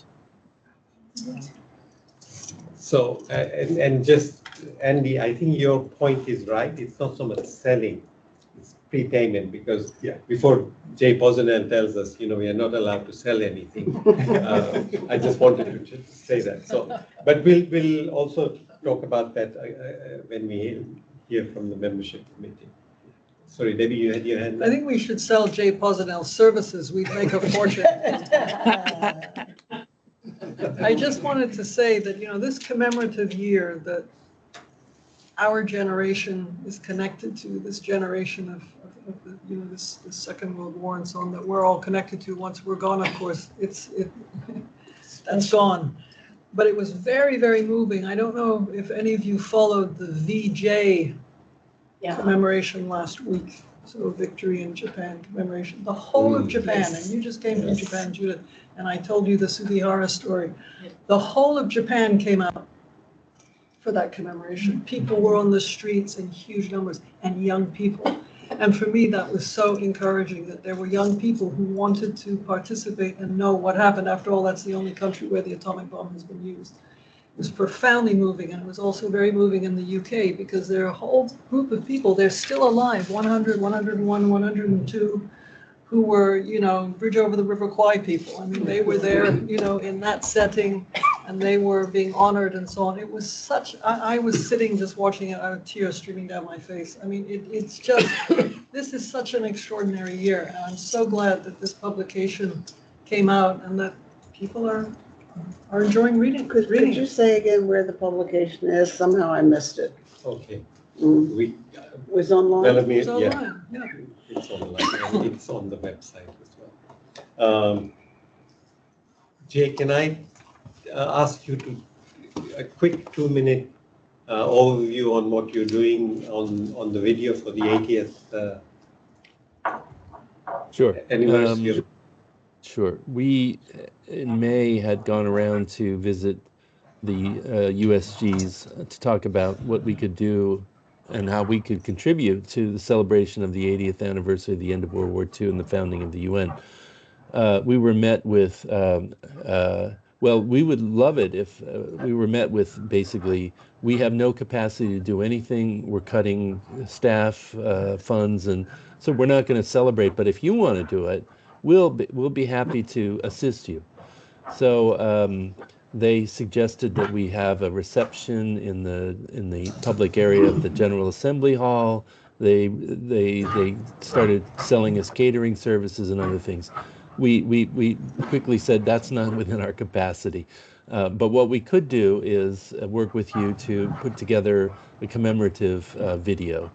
And I have some experience in video editing, having done this for a history of the UN Office of Legal Affairs before I retired. I've already been in touch with the archives people. They've been helpful. Atul Khare's office has been helpful to gather UN archival video and photographic imagery. So I'm downloading that now. I'm in touch with them. I'm working on getting the raw footage that I can then weave into a story.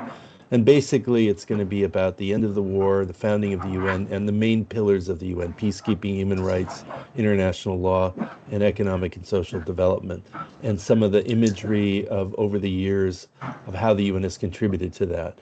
And we wanted to try to get staff participation into this and retirees participation. When I was at AFICS, I set aside a morning to interview members of the council, of the associations. No one signed up, and I'm not getting any feedback from staff as to willingness to get on camera and be interviewed. So we're gonna use raw footage from the archives, and there's plenty to tell a great story of the history of the UN. In all its ups and downs and all its successes and failures. It's a complex story, but it is one that is essential. So we'll be putting that together. I'm trying to see what sort of an outline beyond what I just mentioned I can apply to the administration so that they have a sense of how they're helping and what we're doing. But that's basically it in a nutshell. Thanks, Darshak. Thank you, Jay. Thank you very much.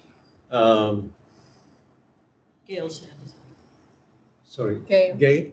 Yeah, I was just going to say, if you want to sort of get more material from, I mean, there's the option to interview some of the people who are part of the board who are of that era, but there's also the option to sort of set up on, if you have a day that is free, that you can set up near the cafeteria and just get some raw footage from people just walking past. Are you listening, Jay? The other thing I hear you, Gail.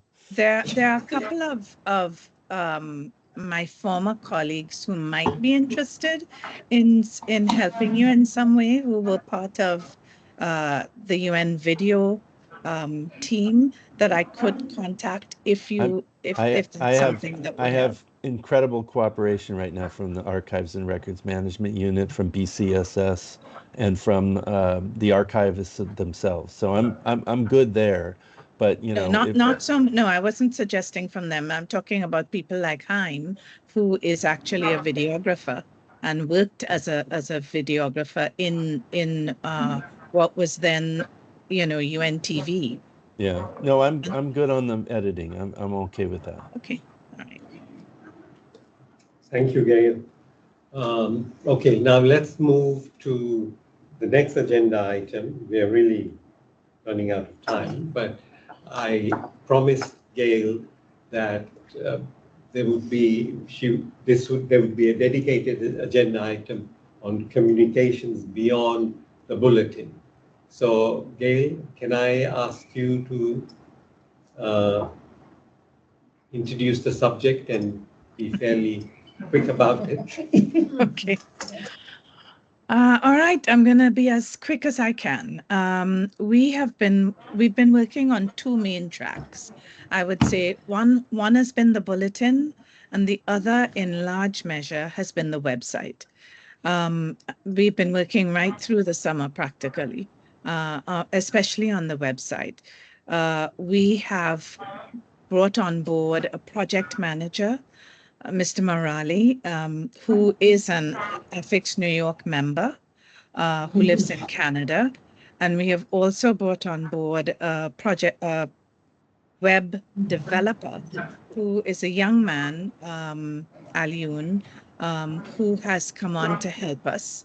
He has also brought on board a web designer in more recent times to actually design the new website. We are at the point right now of trying to get before we can even get to the point of offering you the options that we have as to the platform that the website will sit on. What we are doing right now is designing the new website. So, which is a lot of detailed work. For instance, he has just sent us yesterday literally a page by page frame of what it would look like. And so we're going through that. We had we've been meeting every week, and we've been able to look at some of the initial changes and what they would look like. But the more detailed changes are what we're going to look at now. The two big challenges we will have is migration of the content, because the content will need to now fit in to the new website. And some of our content, the language needs to be changed. So there's some rewriting that's going to be a challenge for us. So we are going to have to look to get some writers who will look at the content side of it. We're hoping within the next 2 weeks that we will have a look at what the new design looks like, which we will then be able to share with you at the September meeting. A critical part of this will be two things. One, feedback from the board. And since our feeling is that it may be a little difficult to get feedback from you in a timely way because we can't necessarily wait for an entire month, what we are proposing is that perhaps we have some members of the Bureau and some members of the board sit on a small group that we will be able to send material to as we have it to get your approval and then come back. We will also present to the board at its September meeting. But for what we need urgently, we would like to be able to have this small group of not more than 6, I would say 6 or 7 people, because I think outside of that, it becomes unwieldy, that we would be able to send material to have a look at so that you can see what is being done as it happens. Our hope is to get everything. Our timeline right now is to have a web design that's ready within the next 2 weeks. Once we have that design ready, the next phase will be to look at the content to make sure that we're happy with what's going to be migrated from one website to another, and then to come to you between September and October so that the board can make a choice as to what platform it would like to use, whether the UN or whether we go with one of the other 2 options. We're also exploring other issues, including that we didn't have on our current website. A critical one would be the membership portal, where we hope that members would be able to use the portal both to get into the website and to make any changes that they may wish to make to their addresses, to vital information on the website. The other main feature that we would like to make sure that we have in our new website is to be able to put in as part of the membership portal, the ability to pay online, that we won't have to, when we have an event, that you would be able to pay directly online. So those are some of the 2 issues that we're looking at. One of the largest issues is the question of security if we leave the UN. We know right now what our situation is with security with the UN. If we leave the UN, which is a very strong possibility because we unless we can find that funding, that $10,400, unless we can find that, it's going to be very difficult to continue with the UN into 2026. So our hope is that we can bring all this to you, 3 proposals that you can look at, which will also take account of each one of them to look at what security measures they have in place, so that as a board, you can take an informed decision as to which direction you'd like to go in. Our hope at the end of all this is to migrate everything in the month of November, so that somewhere between November and December, so that by January 1, we will have migrated to a new website, whatever that looks like. Thank you. Thank you, Gail. Let me open up for comments. I have a few, but I'll be the last one to go. Suzanne. Yeah, I have a question about updating website requirements for the different committees, because I know that certainly pension committee issues are of interest also on the FAFICS website, if they have different timings and different specs for those things. How much harmony is there going to be between what FAFICS requires of us and what the AFICS-New York will require? Because we seem to be doing double duty, and there's some possibility that, you know, we could be more harmoniously organized. I don't think that we're doing double duty. Let me take all the comments and then you respond, because we're so short of time. Anyone else? Debbie? Well, just piggybacking on what Suzanne said, so there's a template. So when a FAFICS standing committee enters its information on the FAFICS website, they follow a template. Who's a member of the standing committee? What are the terms of reference of the standing committee? And they update documents so that the documents are not old. You put on the most recent documents, but there are other things on that template. I don't see why we couldn't use a similar template. Who are the identical? Identical, because then, unless there's something confidential, and I realize in the FAFICS context sometimes there is, but basically you can upload on the FAFICS website and upload on the AFICS. So I would, Gail, look at the FAFICS template for standing committees. Ilan?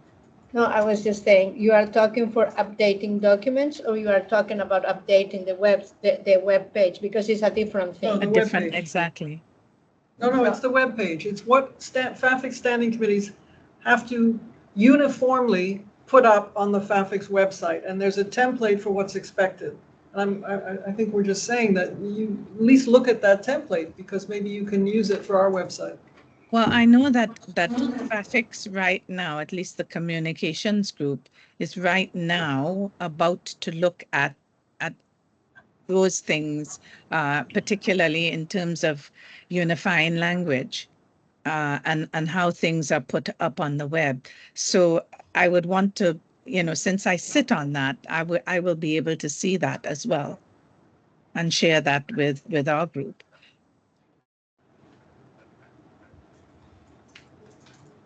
Oh, good. Any other comments from? I don't see anybody else's hand up. But I that just was want, a very. I just want to address 2 other things. One of the things that had been raised was the question of the database, and we're also looking at the database development as part of what we're doing on the website. There's been an initial discussion between Velamir, and who is critical to that, and Aliun, who is the web developer. And so our expectation is that there will be more that will happen with that. Veronique has also asked to be part of that discussion, and so we will make sure that she's also a part of that discussion. But to address the question of what's going to happen in terms of, you know, making sure that we are aligned with what's happening with FAFICS. I think that there will be differences because, you know, the way in which FAFICS envisages their website is slightly different from the way in which we envisage ours. But they're not going to be hugely different that or duplicative. I don't think so at all. I think we will take the best. They are right now looking at taking the best from all their associations' websites in general in looking at practices going forward. So the hope is that that will be one of the things that will happen in the future.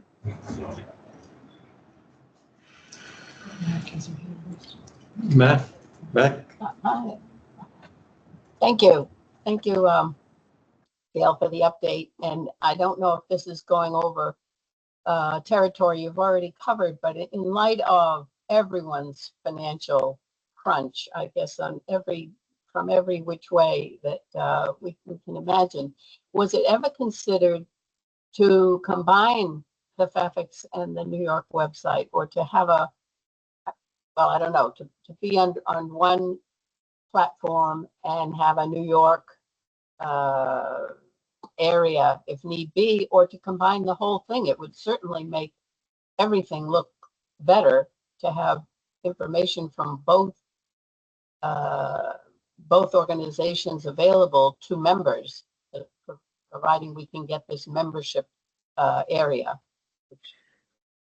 The FAFICS has said categorically that they cannot support us in that way because, you know, we have over 2,000 members, and they have 65 associations. So they could not afford to be combined with us in that way. What we have talked about is having a subdomain, which is one of the options on the table, that the same group who is hosting their platform will also host ours.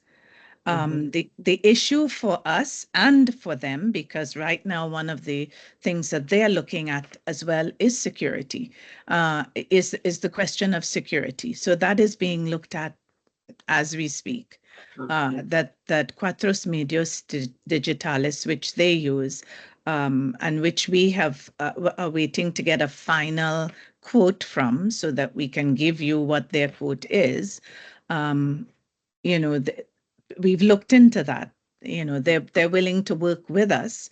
There are still things in the FAFICS website, that glitches that they're working on, and so, you know, we also want to be wary of not sort of repeating the same mistakes. So we want to make sure that, you know, those glitches have been looked at and addressed, so that, for example, one of the main issues right now too with the FAFICS website is if there's a problem, you have a form that has to be filled in, and that form then goes to Quattros Medios, and then they have to then respond. The question becomes, how long does that response take? With a website, you need a response within 24 hours, 24 to 48 hours. If you can't meet that deadline, that presents an issue. And so that's one of the critical issues that FAFICS is addressing right now with Quattros Medios. So those are some of the things that we are seeing, that we are also beginning to look at to make sure that when we meet with them, and this is why one of the things we've said to them is, we're working on our mainframe so that we know we are able to show them how different ours is from FAFICS, and they have a sense of what they're getting into in working with us. So they can give us when they give us a proposal, it will take all of these things into account. Andy, would you like to say something more? And Pilar. Well, we're sharing the same microphone. Pilar, I don't know if there's anything you can add. No, I think you've covered it all. You've covered it all, Gail. I think the challenge for us, and maybe the challenge for the board, is that security is a big, scary word. But when it comes down to it, website security means very specific things. Security from specific kinds of attacks, specific kinds of threats, etc. And actually, a lot of security really comes down to how we manage our own user IDs and our own passwords. And of course, opening up a members portal is potentially opening security risks for the website. So it's something we have to be very careful about. Okay. Yeah. Thank you, Andy. It's one of the things I was going to mention, that once you have a portal where members can go in, one, you're opening it up, and you need a very strong administrative capacity to maintain passwords, etc., etc. So we have to be very careful when we think about this. The other thing is, I mean, we talked about membership. So whichever way, whatever we do, I think it's very important that Dr. Narula and Debbie are involved in this as well, because and of course Veronique and Melanie, because there are certain things they would want in a certain way, which is also going to be important. But I'm willing to go and have a chat with Catherine once you've got comparative figures, to go and tell her, you know, I've known her for years, so I can have a frank conversation with her. So, but in order to do that, I need comparative figures. And I'm happy to work with you on the format in which we need to do it, etc. One other thing is that any of you are interested in being part of the small group that Gail just talked about, a group of 6, if I remember that correctly. Is that right? Yes. 6. You could please send your name to Nancy, and then we'll look at it and make sure we get the right representation across the board. Thank you for sharing the timeline. It's ambitious, but I think it's good. And I just want to remind you that if we want any a review done of the design, etc., that we put together, UNFCU had promised us that they would be willing to let their website person, and they obviously have a very, very sophisticated website, they would be willing to provide that kind of expertise just for the review, etc. So we can go to Pamela and ask that we would like that. So please feel free to let me know, and then I'll be in touch with her. Is it Yes. that are they offering a physical place or No. expertise? They would basically help to review the design and give us that comment. Got it. Mm-hmm. Yeah, that would be great. That would be welcome. Okay, good. Yeah, that's it, at least on my side. And now we move very quickly to the committees. We are really running out of time, so unless it's absolutely essential. I know Dr. Narula wants to say something on membership, so I'm going to give her the floor first, and then if there's anybody else who absolutely needs to share some information. I'm not going to take more than 2 minutes as usual. Just to tell you that 35 new members have joined this year, and we have completed the long exercise of determining how many members of a total of 419 worldwide who have no access to an email and they wish to have a printed directory. We got 71 people replied out of 419 letters we sent. 11 sent us their email addresses, so they are not going to get the printed. But 38 members have expressed their desire. Out of 419, 38 wish to have a printed directory. And then I thought, okay, if they want 38, maybe we can add 7 just for ourselves to keep those. Maybe this will be the last one which will be printed if it gets printed. And we can look at the estimate for 45. And the printing facility of the DGSCM, they have been very good to us, and they are willing to print 1 copy for just over $2. It will be $2.25 or something per copy. And then we looked at the mailing. Mailing will be about $5 per copy. So out of 45, 38 will be mailed. So the total comes to about $302. But I did something last night. I looked at all the addresses who have asked for the mailing. I did this exercise, and there are 17 of those, they live in New York City. And they have their telephone numbers, we can ask them come and pick it up, so that $85 can be taken out. So the total from 5,000 from where we started, it will come down to $217. If you can spare to $217, maybe this will be the last one of the printed directives we can have, and we have really worked hard at that. So it is 217. Okay, if somebody can tell me once the holiday period is over, then we can start. Because we have the core is there. The rest comes out of the core. That means we always tell the people how many people are living in that city who are the members, so they can connect each other. We go by country, then by city, so that will come out of the core that is already there. And the membership, and the committees, etc., that will come from our website. So we can sit and we can do that work.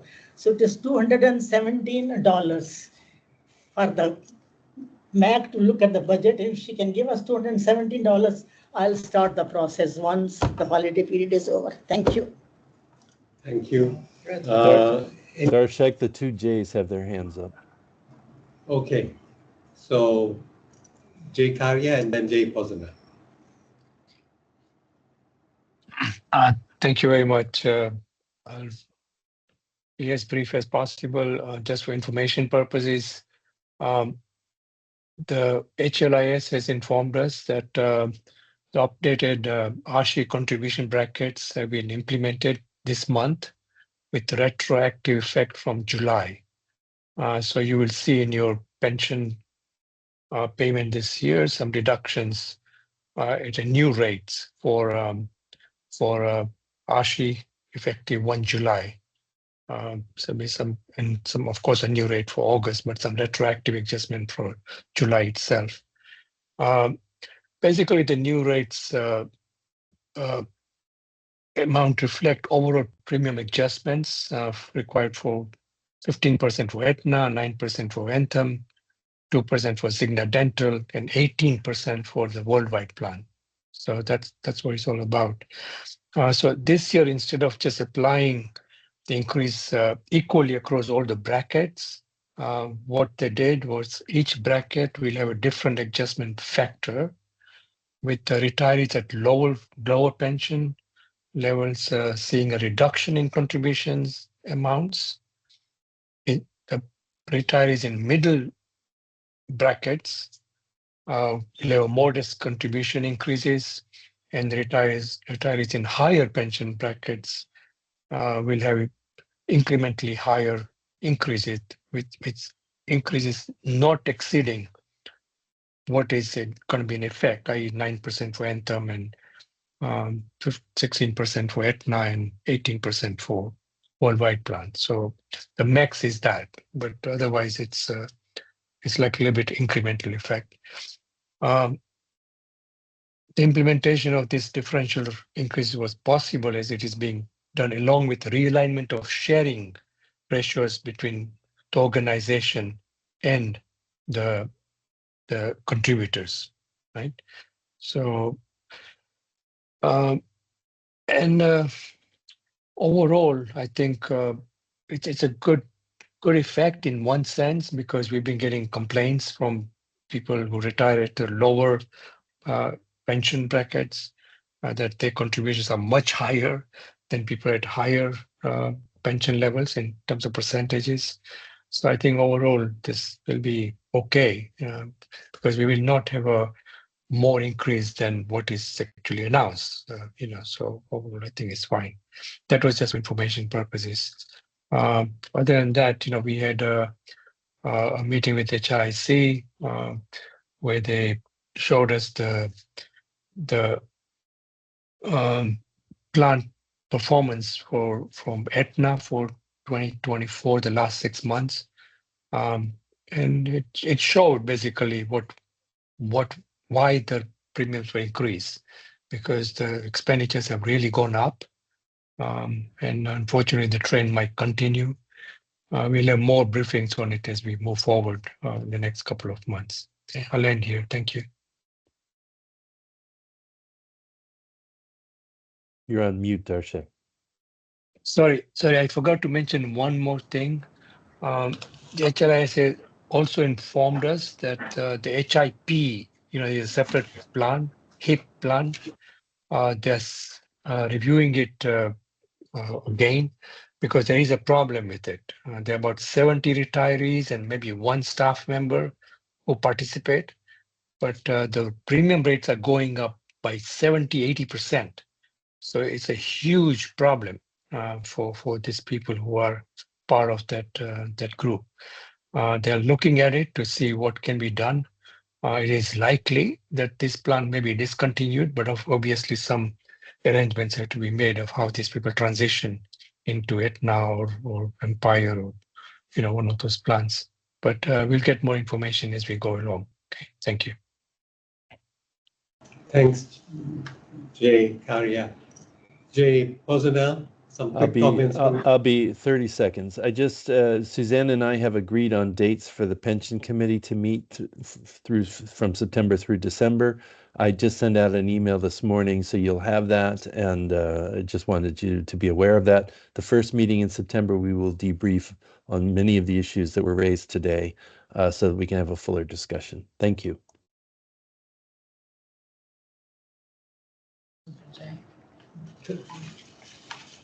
So, Jay, thank you. And there's a question from Nancy. I just wanted to know, that information that you just provided on the retroactivity, should that be sent out, a notice sent to all our members? Or is it health insurance? Sorry, they are going to send it. They're going to do it. Yeah, they are going to send it, but it's only going to go out in September. Oh. Because all the information that Jay just said and we have been requesting that, and it just came before we were coming here, that's how we have done. Though they were telling us this is going to be done, but just now when we are coming out, actually this morning, where Rajik sent us the message, and we have been asking for a long time. But we should be prepared for questions coming from our members when they see their pay slips at the end of the month and start to question, because there'll be a double hit in August for both July and August. So yeah, actually, it's but remember that they've been announced already, right? Yeah, the premiums have been announced, so they know, they're aware of it, but it's just it was not implemented as such, right? Contribution is the one they're talking about now. Okay. Yeah. Michelle has a hand up. Michelle? Mac has her hand up. Just briefly, should we prepare a slide for the front page of our website? Good idea. Explain. Yes, that's good idea. Yes, we'll prepare some brief passage for that, yes. Yeah. I suppose we can only post it on our website after their release. Yes. There'll be special for retirees. We should start to prepare for that. Yeah. And if you go on the portal where you check your pension, etc., and then you will find the new rates have already been applied to your individual pensions. So Jay and Suzanne, it's good you've done forward planning for the meetings. I would encourage all the different committees to do the same, so that people can plan and make sure we get quorum and attendance, etc. So I don't see any other hands Gail up. has her hand up, Darsha. Gail. I was just going to say, if you're going to prepare the slide, perhaps Jay wants to send something to us so that we could, get that ready, because you have the correct information, just to make sure that we have figures correct and that sort of thing, and what you want said.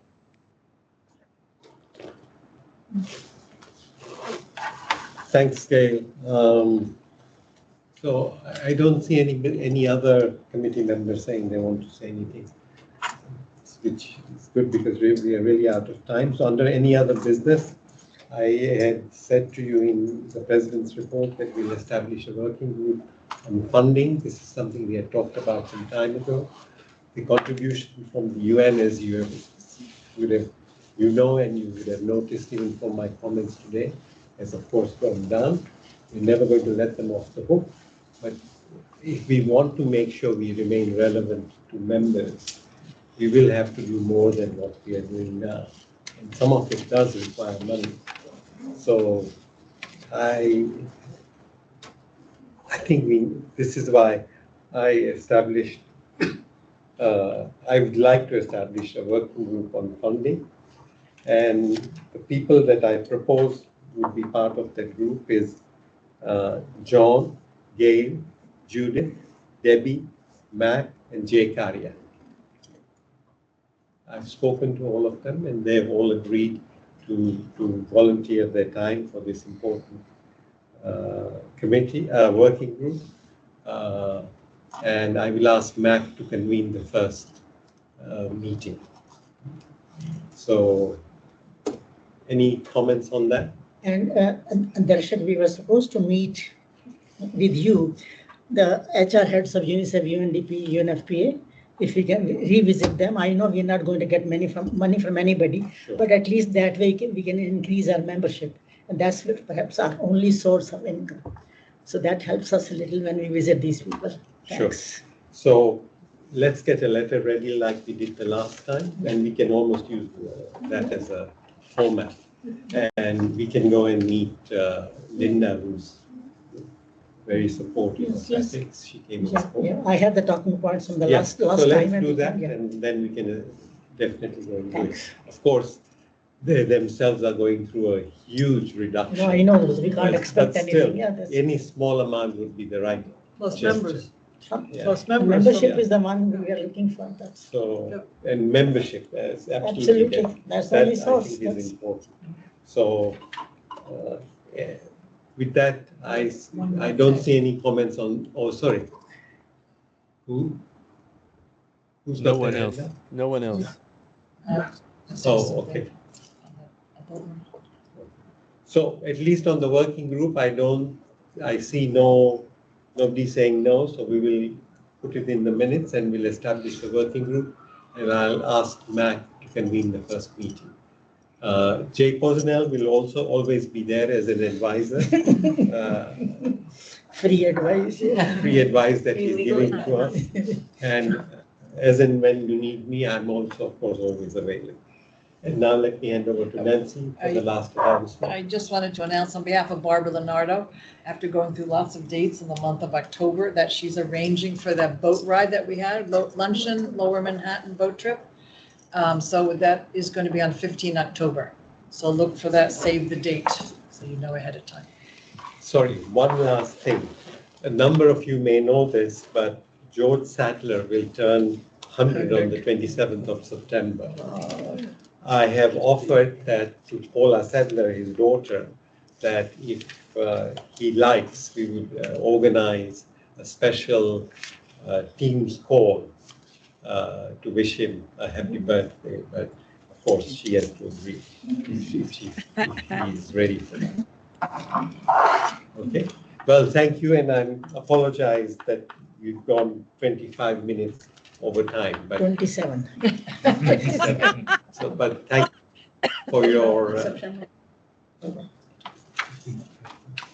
Well, thank you, and with that, we close the meeting. Thanks. Bye. Thank you. Bye, everybody. Bye.